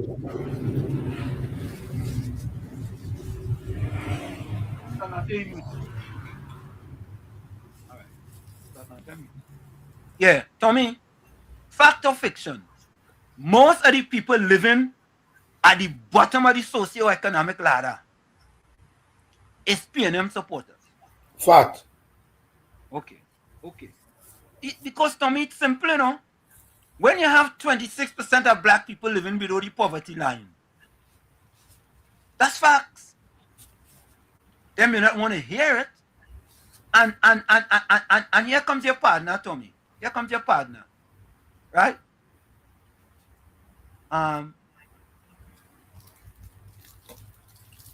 Look at this. Look at this. Some people absolutely use the phrase, if you think education is expensive, try ignorance, to project a sense of intellectual or moral superiority over others. Tommy, a little black boy from Chumacat, Lavantil, could talk about a sense of intellectual or moral superiority over others?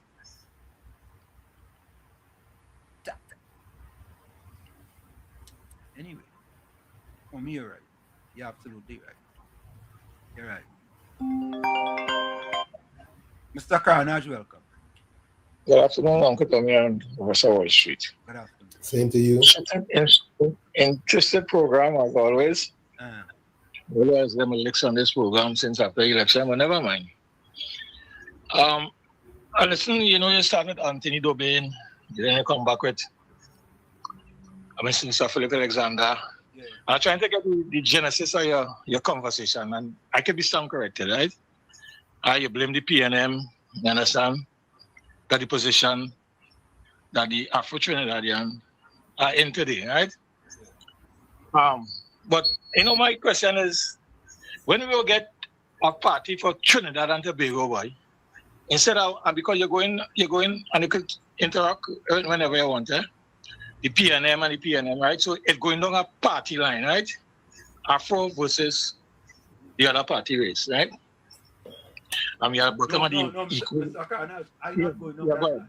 I'm not going on. All right, okay. I not go down the line, black versus Indian. I don't go down that line. All I just do, Mr. Carnage, is put facts and wait. So when Mr. Philip Alexander say that who you were speaking of, what race you were speaking at the bottom of the equals, the ladder, what race you were speaking about? Black. So so why you play it? If you don't want to go down that line on your program, why are you playing it? No, because he's speaking the truth. Yeah, all right. So Mr. Carnage, let me ask you a question. I don't want to say straight from a I stay to your point. Yeah. Mr. Carnage, give me one socio-economic statistic. One. You're trying to throw me off. No, I'm not. Wait, let me before I go. I'm not disputing what you're saying. No, I don't. I'm not disputing that all these prediction and these words are truth. I'm not disputing that. I go into a different level. You understand? Yes. Right? When I tell you when we have a Trinidad and Tobago, where are you a part of any program as the lady? One of your called just now about spending power for the Afro Trinidadians and all the persons who abuse money and who have no right. So we don't want to go between color and because I believe that other ethnic groups might squander money the same way. So let me go down that route. Are you involved in any program? Right? What about so what about I just want to give I might take a little minute, right? Or a couple of minutes. Right? To do business in Trinidad under the PNM regime was very difficult. When I was building, I went to order some windows and they gave me everything and the document and thing. When I call the direct source, they block all the avenues. Same thing, if you want to bring in a franchise here under the other administration, it was challenges because they control all that market. You cannot bring in nothing. Right? To open your own enterprise and open your thing like that, they had under control. Where is the ease of doing business in Trinidad and Tobago? It still have these challenges, right? I come from the oil sector. I was here the last contribution I gave on this book. The only person kind of side with me a little bit was Mr. Uncle Tommy stating that he find it's what I am suggesting it's taking too a little long, right? I come from the oil and gas industry, and as a black entrepreneur, we are faced with challenges are getting into the oil and gas industry, and they are talking about but bottom line. So you to break that status quo to create financial wealth from Afro companies, and I just add in right because I know what my company, what the board of directors are facing. You understand? No kind of guidance, no kind of help. They're going back with the same. What we were facing under the PNM regime is the same thing we're facing now. Simply, right? That's not true. You tell me what I am. You tell me what. You are telling me what my company is going through. No, I'm not saying what your company. But you trying to paint a broad brush. Mr. Carnage, did you know of the social services that this government implemented that the PNM never implemented for the past 10 years? No, I'm not having. Okay, there you go. There you go. That's what I'm talking about. That's exactly what I'm talking about. There is. You hear my question? You hear my question? Where are the opportunities, right, for entrepreneurs, right, to do ease of doing business in Trinidad and Tobago? Mr. Carnage. Because under the PNM regime, it had a lot of challenges. As long as you know that in that class, they don't take you on. Okay. And I'm telling you, the company that I represent, we are going to. Uncle Tommy, I was a part of the building up. So, and when I say when we get a government for Trinidad and Tobago, and not political affiliated, you have to show loyalty and you have to say this and you have to do this to be successful in this country. And this is what we are seeing taking place, right? And we are talking from experience. You understand? Because all the data and all the evidence was given from April. When was it? 28th I was just going from the 3rd of May, 2026, and to date, right? And you know who I'm glad I will try. Why from Carnage? Also, I'll get on to Mr. Alexander. You're not in Trinidad, so you right to bring the evidence and bring the data, right? I'll get on to Love Movement, the corridor for transformation, who was pushing that agenda leading up to the general election, showing that the challenges that we still face today. Some of them are aware, right? I think they had a lot of meetings around the country. I think it's before election or after election. I can't tell you, we was a part of this. So when I hear certain statements coming from radio hosts or social media hosts, it is baffling me. It is baffling me. And I don't come here to talk rhetoric. I come here with evidence. I don't try to create no disparity between others. I come with direct facts. Right? I who want to believe it is up to them. But today, the Afro Trinidadian, and we ain't talking again, they have us as a class, you understand? I could be some corrected. As long as you're showing a certain, like you're not entitled of wealth and creating wealth for the generation, breaking that status quo, breaking that, you understand? And this is what we're seeing, right? So I don't know what the union is doing about that. Mr. Philip Alexander, who was so concerned about that disparity of, I want to go with oil color, and Mr. Love, you understand, Mr. Lennox. And this thing had to be not in segment, just to show a percentage, as you just say, if I aware of certain things. I'm not aware, I'm aware of the circle that I am in. Right? I'm coming from the oil and gas industry as a worker. Okay, listen to me now. As a worker. Let me take this next call, Mr. Carnage. Let me take this next call. Yeah. Let me take this next call. All right? Thank you, man. Thanks. You see, Tommy? Southwestern, welcome. You see, Tommy, that's part of the problem. That's I am Mr. Carnage, but he basically, it's like it fly over his head. It fly over his head that we are the bottom of the socio-economic ladder. Who cares if a red man from the moon come and tell you are the bottom of the socio-economic ladder? And what Mr. Carnage don't want to say is the PNM will have them there. The PNM, come on, Mr. Carnage. And you talk about we want to get party for Trinidad and Tobago. Yes, the PNM supposed to be for Trinidad and Tobago, but they must for the 1%, Mr. Carnage. They must for the 1%. And it's people like you, Mr. Carnage, who used to support them and put them in power. And you want to come with that now? All I have to say is that during Manning's last tenure, he made an effort to even the playing field. And of course, Rowley fought him down and crashed the whole thing. Crash the whole thing, Southwestern, welcome. Good afternoon, Professor Ogatomi, and all your listeners. Share the life in Jesus' name. Because when someone want to try to paint a picture, they must get the right brush. Number 3, number 4, and 12 is for the borderlines. And to highlight, you have to get a number 8 brush to uplift the background. Hey, so Preston, I don't mean to cut. You know why I don't understand? Why I don't understand something. I don't understand why I am a person of color, right? And you could support whichever party you want. But at the end of the day, boy, the PNM been in power the longest. And the supporters of the PNM are in the sub-basement. Sub-basement, the lowest of the socio-economic ladder. And all they don't see that, boy, not you. Them don't see that, boy. How them can't see that, boy? When we support of this? Yeah, I like interacting with them, but I would like that caller to call back after I finish, right? We will have a dialogue before the show done. Yeah. And I want to call back and I want to ask him some question. When the yoke of the PNM was broken with NER, right? NER didn't get chance to deliver the upliftment because the PNM, under Eric Williams' tent, this country didn't even have fumes, as Rowley say, right?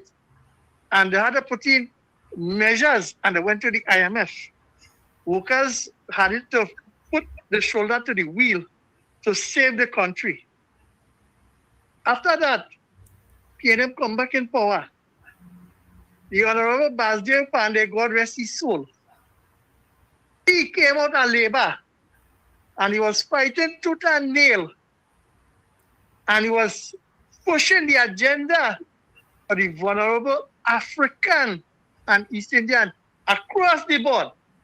And I want to ask that caller, is it not that the PNM leaders at the time start to pull away the African base, right? And I'll tell you that Satmarad was the next one. They pulled in the Indian base one side. The war facts, I'll tell you. So when these two set of races went separate and didn't understand what the Honorable Basdev Pandey was trying to bring all it together, to show all of that together we have economic power by starting an LNG project in Point 14 and at Piaco Airport. All the bandits are Stephen, mismanagement. He started to get the wheels of the economy going. Right. When money come back, he good family to run amok on petrotrin asset.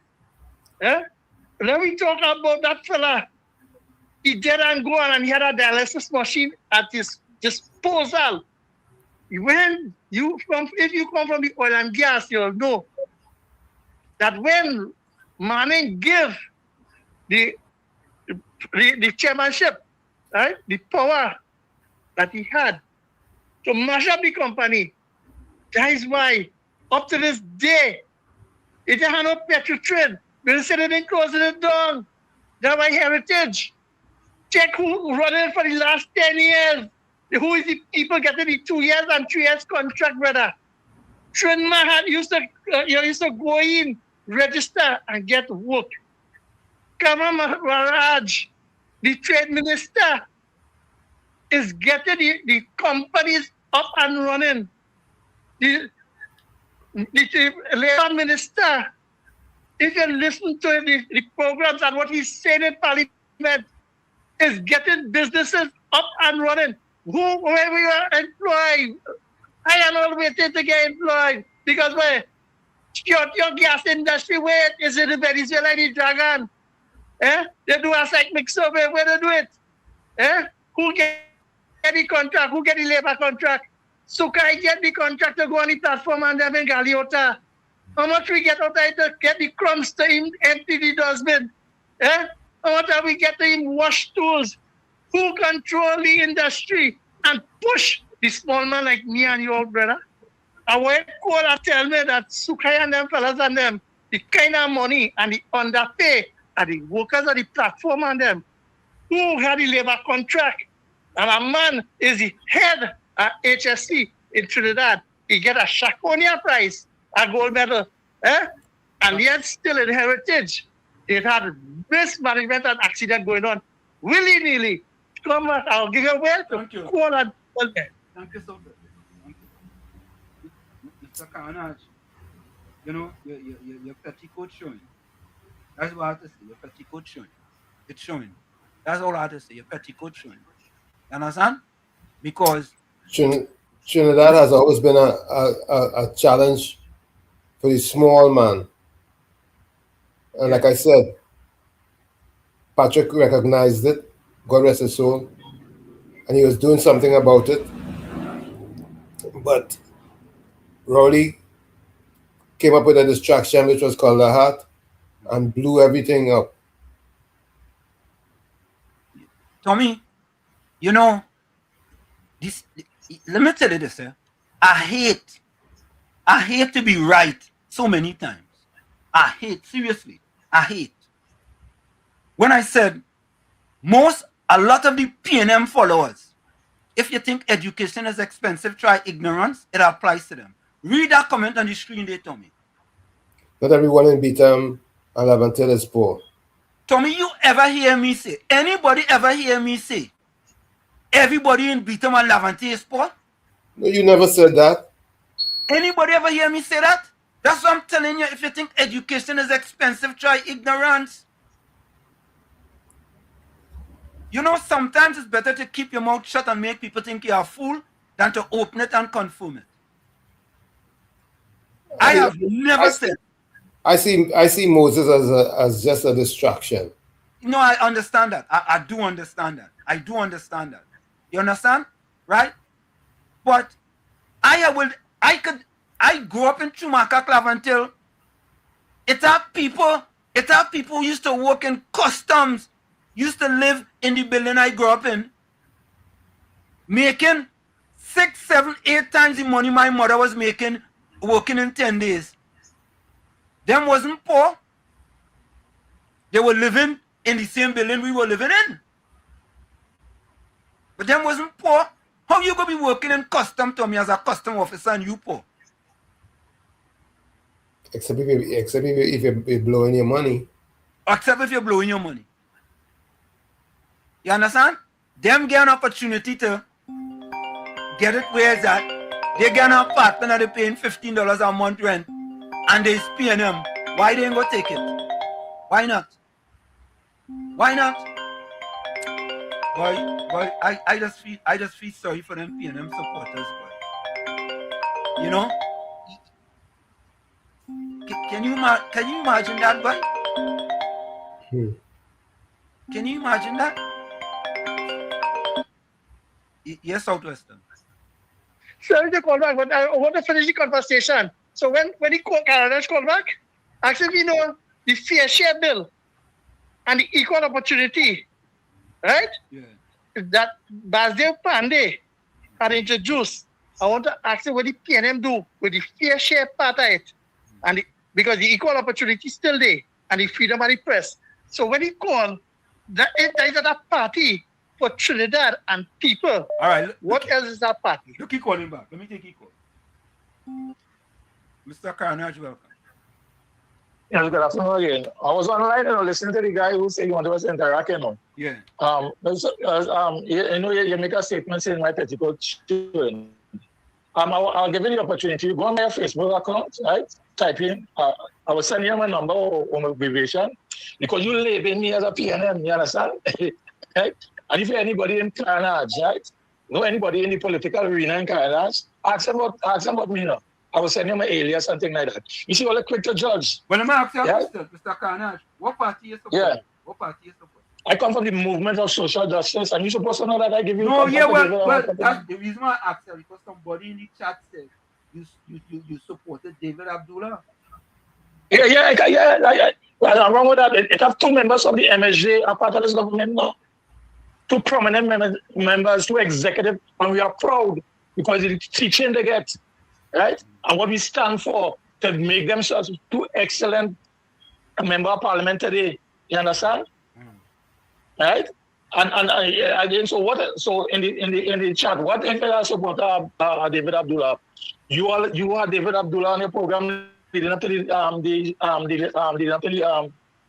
the general election. Yeah. But that is water under the bridge. You understand? Yeah. Understand? PNM was the problem, right? And we do things in Carnage. It didn't bear no fruits, but to send that message, right? And I'm a strong. But you don't know the problem that I went through and that PNM was standing up for the people in Ghana. So no, let me not put on that road. But I hate when you demand petticoat showing. By there's been facts in reality, but yeah, when I I want say, to tell that caller. Courage, when I say a petticoat showing, right? Here's why I say that. Yeah, what you mean by that? Because you don't understand. You didn't understand that the current government, right, is doing things, right, to reduce the amount of people that look like you who living below the poverty line. You didn't know that. What that benefiting me if I know that or not? What do you mean that benefiting you? My children benefiting that? We got to exercise under the Development Regional Corporation. 150 people was hired.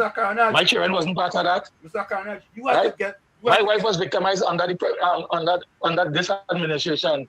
She wasn't part of that. I am seeking my generation financial status, and people who are wrong me, you understand? Because I come from the OWT, you know. I know what is a good wage, you know. I know what's a living wage, you know. And that caller was talk. That caller who called anything. I was on the Porenco field. I was on T. Charlie, Bravo, all of them fields and them. I must know you by because you're not talking that because you're looking for. So probably we must be bunks part already. I work on all the Porenco fields and them. I know the injustice that taking place there. I can say that now. Send letters to us for what was Porenco was doing to workers out there. I know what. I'm going to tell you, go on my Facebook page and I will see what kind of person I am and what I stand for. I will leave it at that because I can't convince anybody by my words. You understand? Because as you talk, right, they want to label you. But you can understand. Thank you. And this is why I just call this program, you know. Because you know you can other program I get locked off other program because I go a different way. I see things how it is. Because you're part of something and you're a part of a change. You mustn't highlight certain things that are affecting you. And I congratulate this program because it's giving you here. Doctor, understand. Don't go away yet, Mr. Carnage. We have a mantra here, right? We just give people the opportunity to express their feelings, and we just give them the fact, right? And we're not into this. And we have people here who are PNM people, and I have to say this. PNM people don't like facts, FACTS. They like FAX. You understand? And unfortunately, we don't do all that. We don't do FAX. But I appreciate you and thank you very much, man. Thanks. 1 minute before I go, and I see that right. I have close affiliate with under the UNC. You understand? Because we have a program trying to, you know, we want to see PNM out of Carnage, and you saying that you are doing things. So I will come back on your next program and come with and get some information because about a month ago we had a discussion and I wasn't privy to this information. I just have dialogues with people who representing UNC in my community, and you see that because we have a backlog.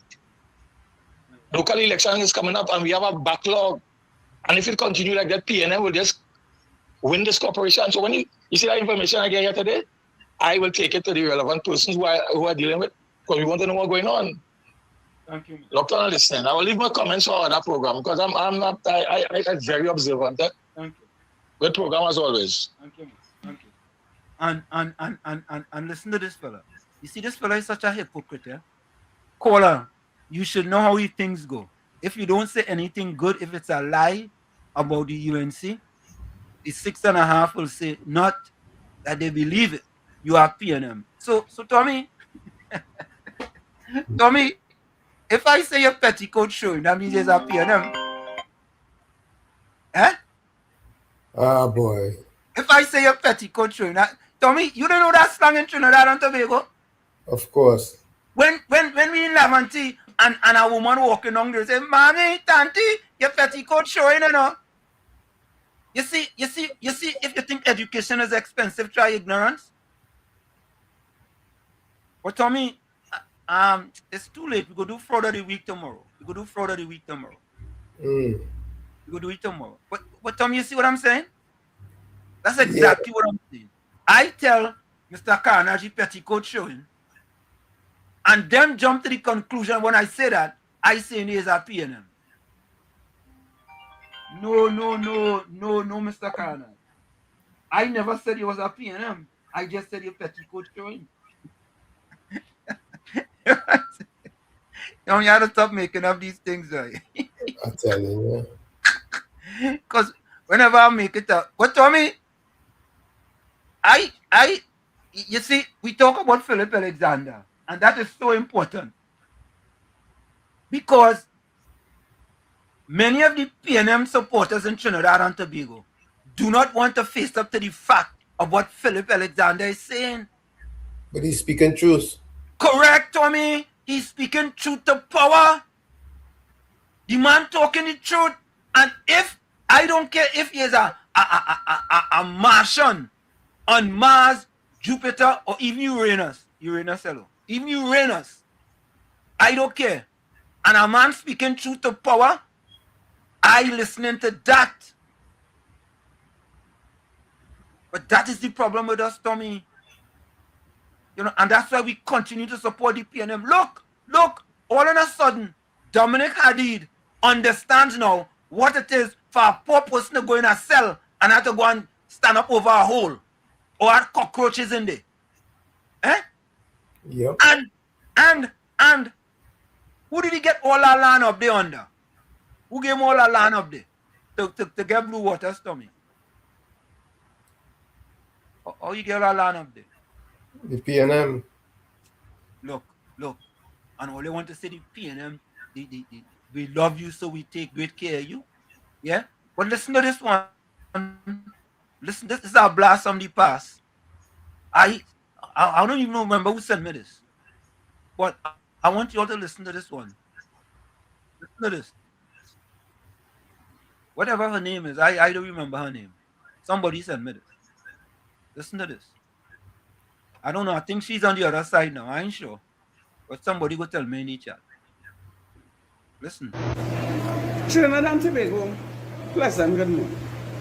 Now I am watching at the expression of the new opposition leaders, who is the PNM, faces.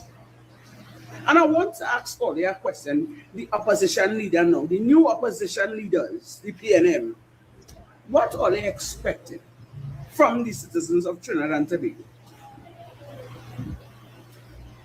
Or they feel we are remain dotish all the days of our lives, right? Or they insult we to the lowest. Or they left us hungry. Or they left us to dead by the wayside. So they didn't expect the people of Trinidad and Tobago to rise up. Or they didn't expect the citizens of Trinidad and Tobago to stand up for what is right, to save themselves and their future generation. And now what they want to do, what? Make a comeback? How are they making that comeback? I would like to know, because let me tell you something. You see the trauma this PNM government would have put the citizens of Trinidad and Tobago through for the past 10 years? It scarred the heart, the minds, and the soul of the citizens of Trinidad and Tobago, especially me. So you see all this bullcrap, all they talking about, or they going to rebuild, and or they're going to do this and go do that. In my book, the PNM had to take a long rest, mash up, scramble, new faces, and they could check we back in 100 years. All you did enough. All you overgone. All you overdo. With no remorse. All you even try to bully all your way through. And all they still want to do what? What all they want a chance to come back to do what? No, I have nothing against Miss Penelope Beckles. She's a woman like myself. Woman power. But the PNM is who made the PNM lost the election. Not the people. The people just rise up because they decide they're fed up and enough is enough. All you fix all your business and all you leave we hungry. All they leave us to die, all they turn around and blame we for everything that happened. Why is all they fixing all their business and all they expected to stay in power? Come on, because you know why all they Rowley, remember Rowley said we dotish, right? So let's tell all let's have this the same dotish people, all they coming back to bamboos their head and get back in power again. But with Trinidad and Tobago, the citizens of Trinidad and Tobago show all here that we had enough for all here, we fed up all here. All you forget the assignment. All you're supposed was to put the people before the party. And all they didn't do that. And all they tried to bully all the way and insult the people, drag them down to the ground like if we were nothing. And all they wanted to still stay in power. I tell all you, yellow is the code. Yellow is the code. And yellow is going to remain the code. Because Ms. Kamala Prasad Bisesa, our brand new Prime Minister, she understands the assignment. So don't feel all they come in with all their strategies and all their shots to try to bring she down. No. We, the social media activists, well, I counted myself as one now. Because I build my name. We are the watchdogs. And we will make sure that it happens. Because Ms. Prasad Bisesa is going to put the people before the party. Watch how this Wonder Woman will work. All they need to sit down now. You mean? Yep. What I'm going to tell you, right? The woman said. You know what I'm saying? I mean, yeah. And I know she going to the other. Monica Rampi soon said that is Warrior Princess. And you know she going to the other side now? You know that? Well, because she didn't get a hamper for Christmas.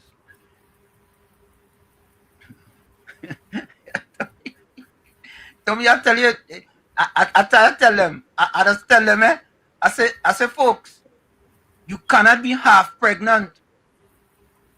And listen, there's some half pregnant UNC, you know. Let me be honest. There's some half pregnant UNC. All you know them half pregnant ones. Yeah, there's independent UNC. Right? Fence sitters. Say that again? Fence sitters. Oh, good. They're sitting on the fence. They're doing gymnastics. Yeah. They want to go to the Waffle House. And waffle all around the place. They're like, yeah. You know, they're going and doing gymnastics. They're on the pommel horse. You understand, Tommy? Yep. They want to do gymnastics. Let me play this voice now. Good afternoon, Wall Street, Uncle Tommy, and to everybody out there. Miss Atlanta, you keep asking Wall Street how we know that they are PNMites. Well, you know the nuts by the husk, right? You must take a read. And then you will know how he can identify them as PNMites. There's no two ways about it. They stand out like a sore thumb on the chart. So take a read and you will know what Wall Street is talking about. Thanks a lot, Wall Street. Atlanta next one. Oh God, coming for you, Miss Atlanta. Atlanta come for me and them come for she. Yeah, but Tommy, I still have a bone to pick with you, man. Concerning? Whenever Miss Atlanta come for me, man, you don't tell Miss Atlanta go easy on your partner Wall Street. Go easy. Wall Street, I know you can handle your stories. You're a big boy. Oh, that's what it is. Okay. Mr. Florida, welcome.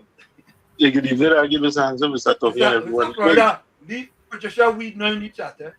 I don't know. Oh, God. Hey, Mr. Answer my feeling, Mr. Tommy and Mr. Landa. Let's talk after the program. You know. Hey, Mr. Florida, I didn't want to say that. I didn't want to accuse Tommy or not, no. But wink. Well, guess what? You can accuse me. You can include me. you could exclude me. But cockroach had cockroach had no place in fall business. Yeah, yeah. You see, the funny thing about that, right?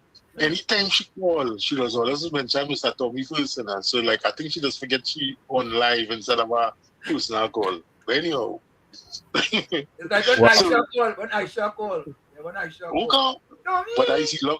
Uncle I see love Tommy! in live. Uncle You know. Tommy! Yeah.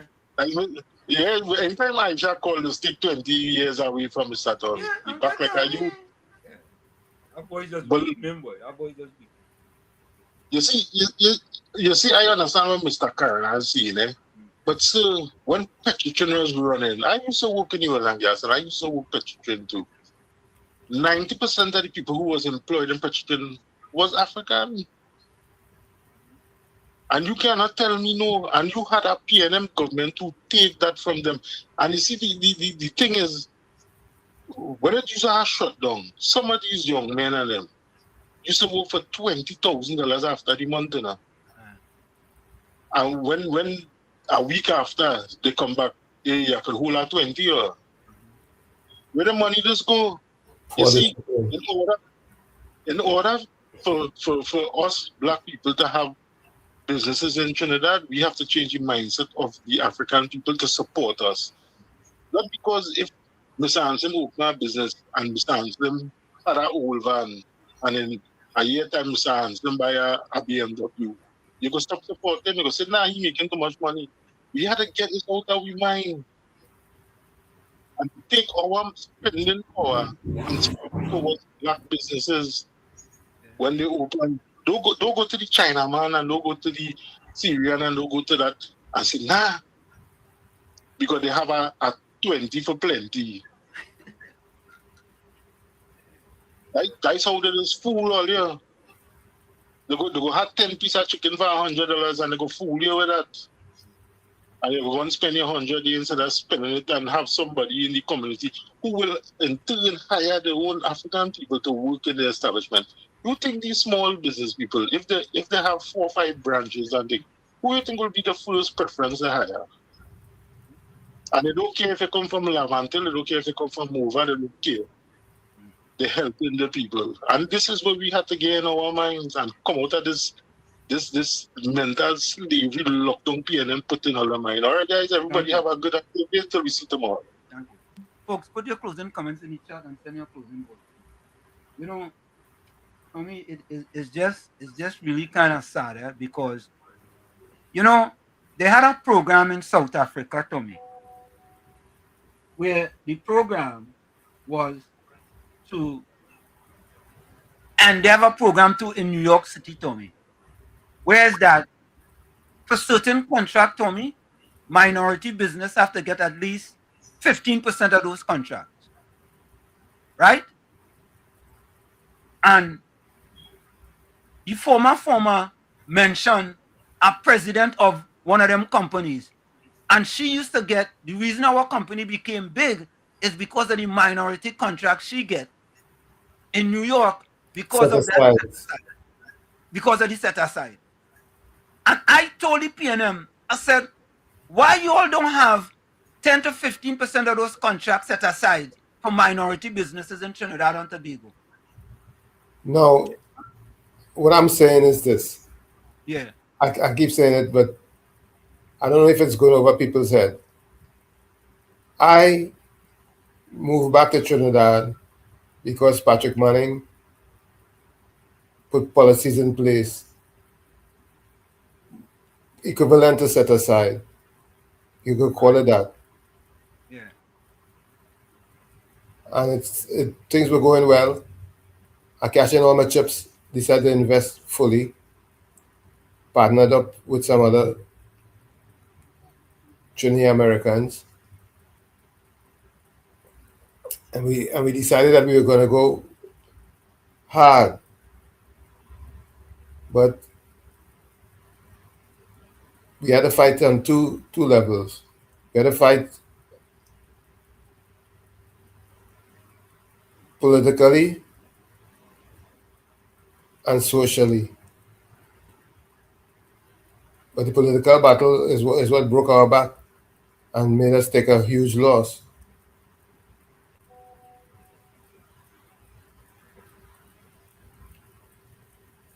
Yeah, Tommy. And I'm going to play this video. Tommy, Prime Minister Kamala Persad, when she was in opposition, said to the former minister, why don't you take care of your people?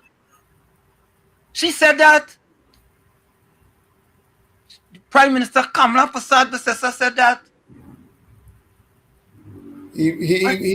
He only took care of the 1%ers so they can help. He clearly stated what he was doing. He said there's nothing wrong with making the rich just so they can help the poor. So you mean they can make the poor poorer, or so they can make the poor dependent on PNM? We know exactly what was the outcome of that beforehand. Let me take this voice note from Monty. Good afternoon, Wall Street, and the listeners and the co-hosts, whatnot, everybody, right? This is the voice of Monty 5U, right? Say this in the chat. With regards to this release, you just played the TikTok release. I don't think that release is the recent one, you know, right? Oh, that of that video called Bobby Princess. This is not a recent poster, but the position she taken with the politics now, with this administration right now,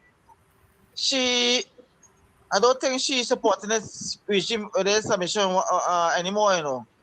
I think she more aligned to the PM more or less now. So that list is just put out there in the program in the program there. That's not a recent one. We know that. Just post that shortly after when this administration take place, right? I don't think that's a recent post she studio, right? We No, know that. by that lady known of Bobby Princess. So I want to highlight that, you know. So don't think this is that is a recent post in studio, because right now her situation with relationship with this regime, things go on sour. She get disenchanted, you know. I don't think she fully supports this regime anymore. So that what I want to put it down. That what I want to put on the babes now. So Monty, thank you very much. But we know that. We know that wasn't a recent post. Yeah, we knew that. We knew that was a post some long time ago, because back in December, she crossed across to the PNM till her dead because they could see some hampers.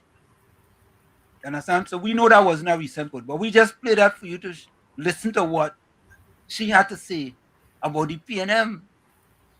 You understand? So we just played that for you. So we understand that. Yeah. We understand that that was not a recent post. Yeah, don't dig nothing. We understand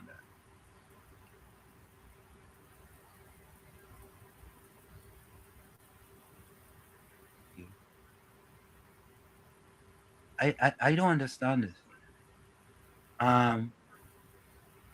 Monica, you are so right. I'm looking for man who will stand up for truth and don't let any woman or man fool them. And by the way, I am well married and have 3 lovely sons and 3 lovely grand. Okay.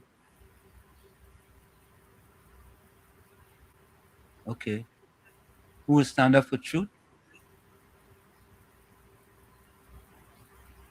Tommy, you say you're looking for man. What does that mean? You know what in Trinidad say? You know, in Chumaka, when a fella used to say, I take that man for you, we used to say, boy, don't take a man for me, but I will take the man for myself. You know that? You say you're looking for man. What that mean? I'm looking for man who will stand up for truth. That's what you say, you know, Tommy? Well, he say what he say.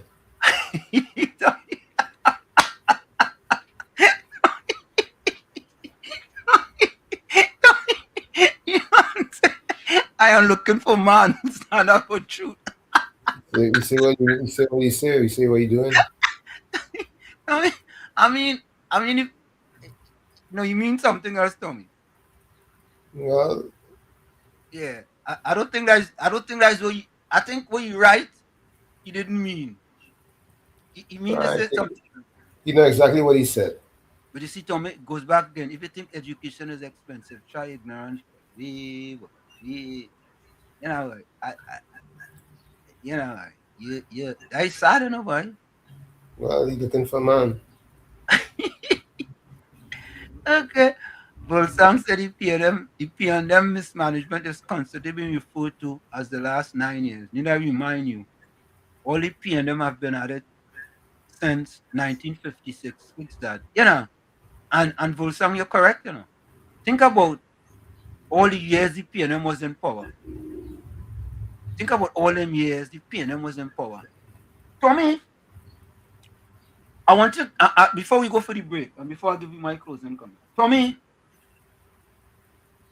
can you name for me, and I think I may have asked this before,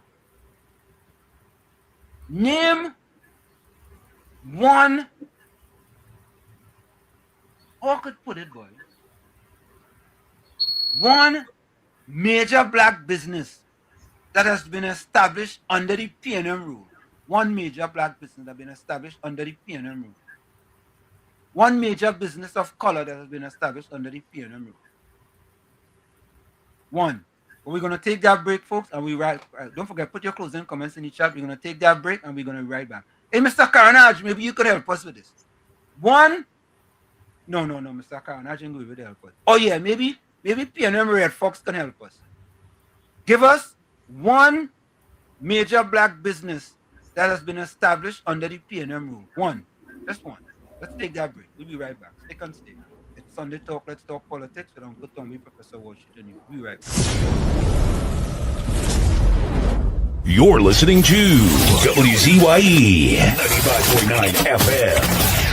You are listening to WZYE 95.9 FM, the most influential name in Caribbean radio in the tri-state area. Broadcasting from East Orange, New Jersey, the most influential name in Caribbean radio, WZYE 95.9 FM. We are back with you. It's in the village with Uncle Tommy, Professor Washington, you on WZYE 95.9 FM. Mr. Atlanta, you sent us a closing thing here. I ain't really know. Okay, here we get one, Tommy. You see, we get one. Alan Warner, he flourished under the P&M. Here we go. Alan Warner, correct, in Tobago. All right, here we go. So we have one that really good friend. That the former good friend. I can give you my business. It was killed under the PNM.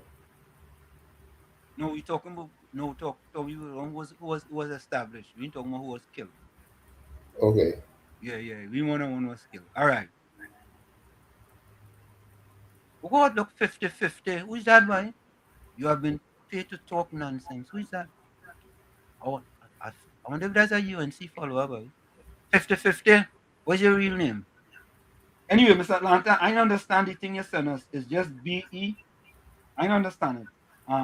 Send me another follow-up to let me know what is that one about. Because I understand. All right, here's my closing comment.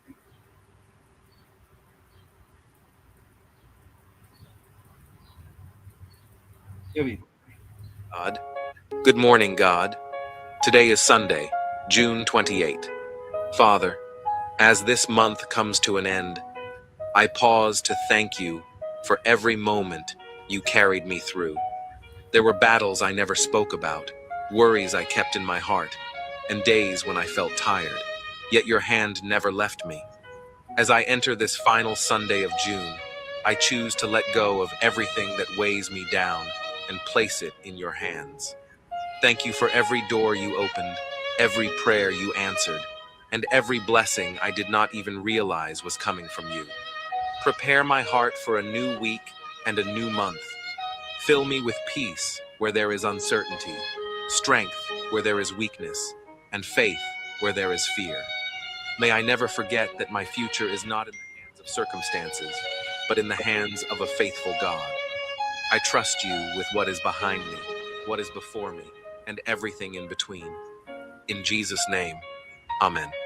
Comment Amen if you trust God. From where I said this is it, the clock on the wall said that's all I like to say what I've got to go. Remember, hard work beats talent when talent does not work hard. And for every 60 seconds of anger, you lose 1 minute of happiness. Remember, your circumstances may determine who you are, but you are responsible for who you become. Go ahead, Tommy. Tishnaha on happiness. Letting go gives us freedom, and freedom is the only condition for happiness. Like I say every time, you're the man in the mirror. You have to become that change you want to see. However, if you look in that mirror and you don't like what you see, you cannot blame the mirror. Never look down on a person unless you're giving them a hand up. Love you all. Be safe out there. We'll see each other tomorrow night, God willing. Till then, good night. Thank you, Tommy. Let me go to the chat. What closing comments we have in here? Okay. All right, let me see. So we have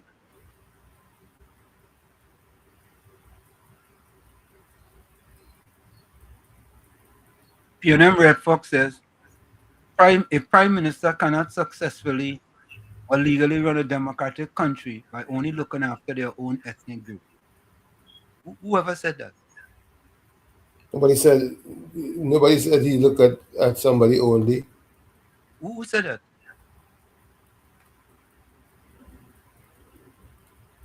Who said that? Hold on. It's people like that who have us where we are today.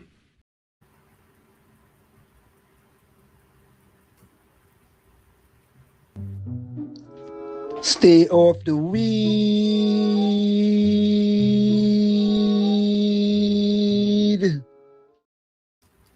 When you hear a person says a prime minister cannot successfully or legally run a democratic country by only looking after their own ethnic group, nobody never said that. Nobody. That's why you have to. It's people like that. Yeah, people like that. Ms. Santa Cruz says, advice from an elephant: stay calm when the world gets loud. Walk your path even if the path gets lonely. Strength is quiet and not noisy. Protect your peace like your life depends on it. Never get your word. Never forget your word. Thank you, Sandra.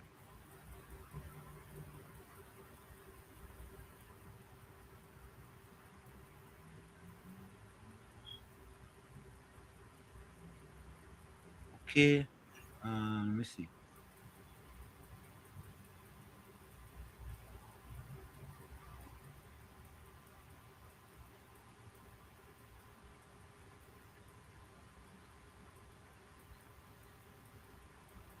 Let's have a great weekend, everyone. Stay blessed.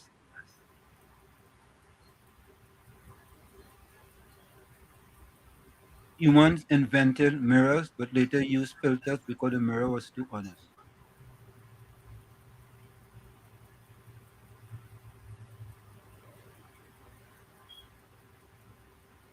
Folks, we're out of here. We see you on Monday, 7 to 10 p.m. right here on WZYE 95.9 FM. We're outside. Bye-bye.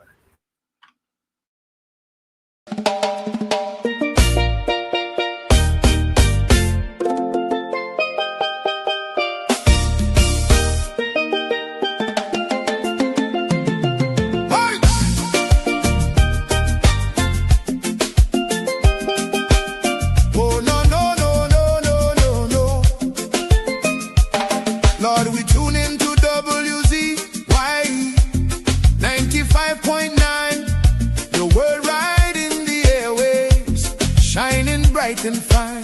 From Margate to the islands, the signal never fades. We lift our hands and praise you for the joy that it brings today.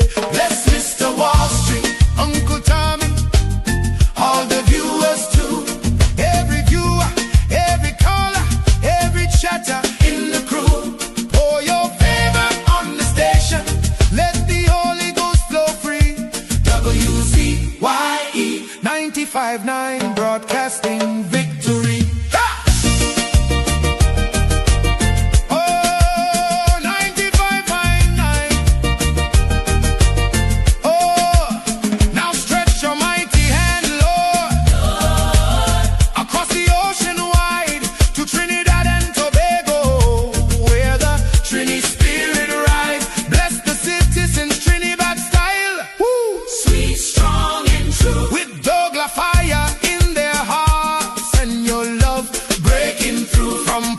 Spain.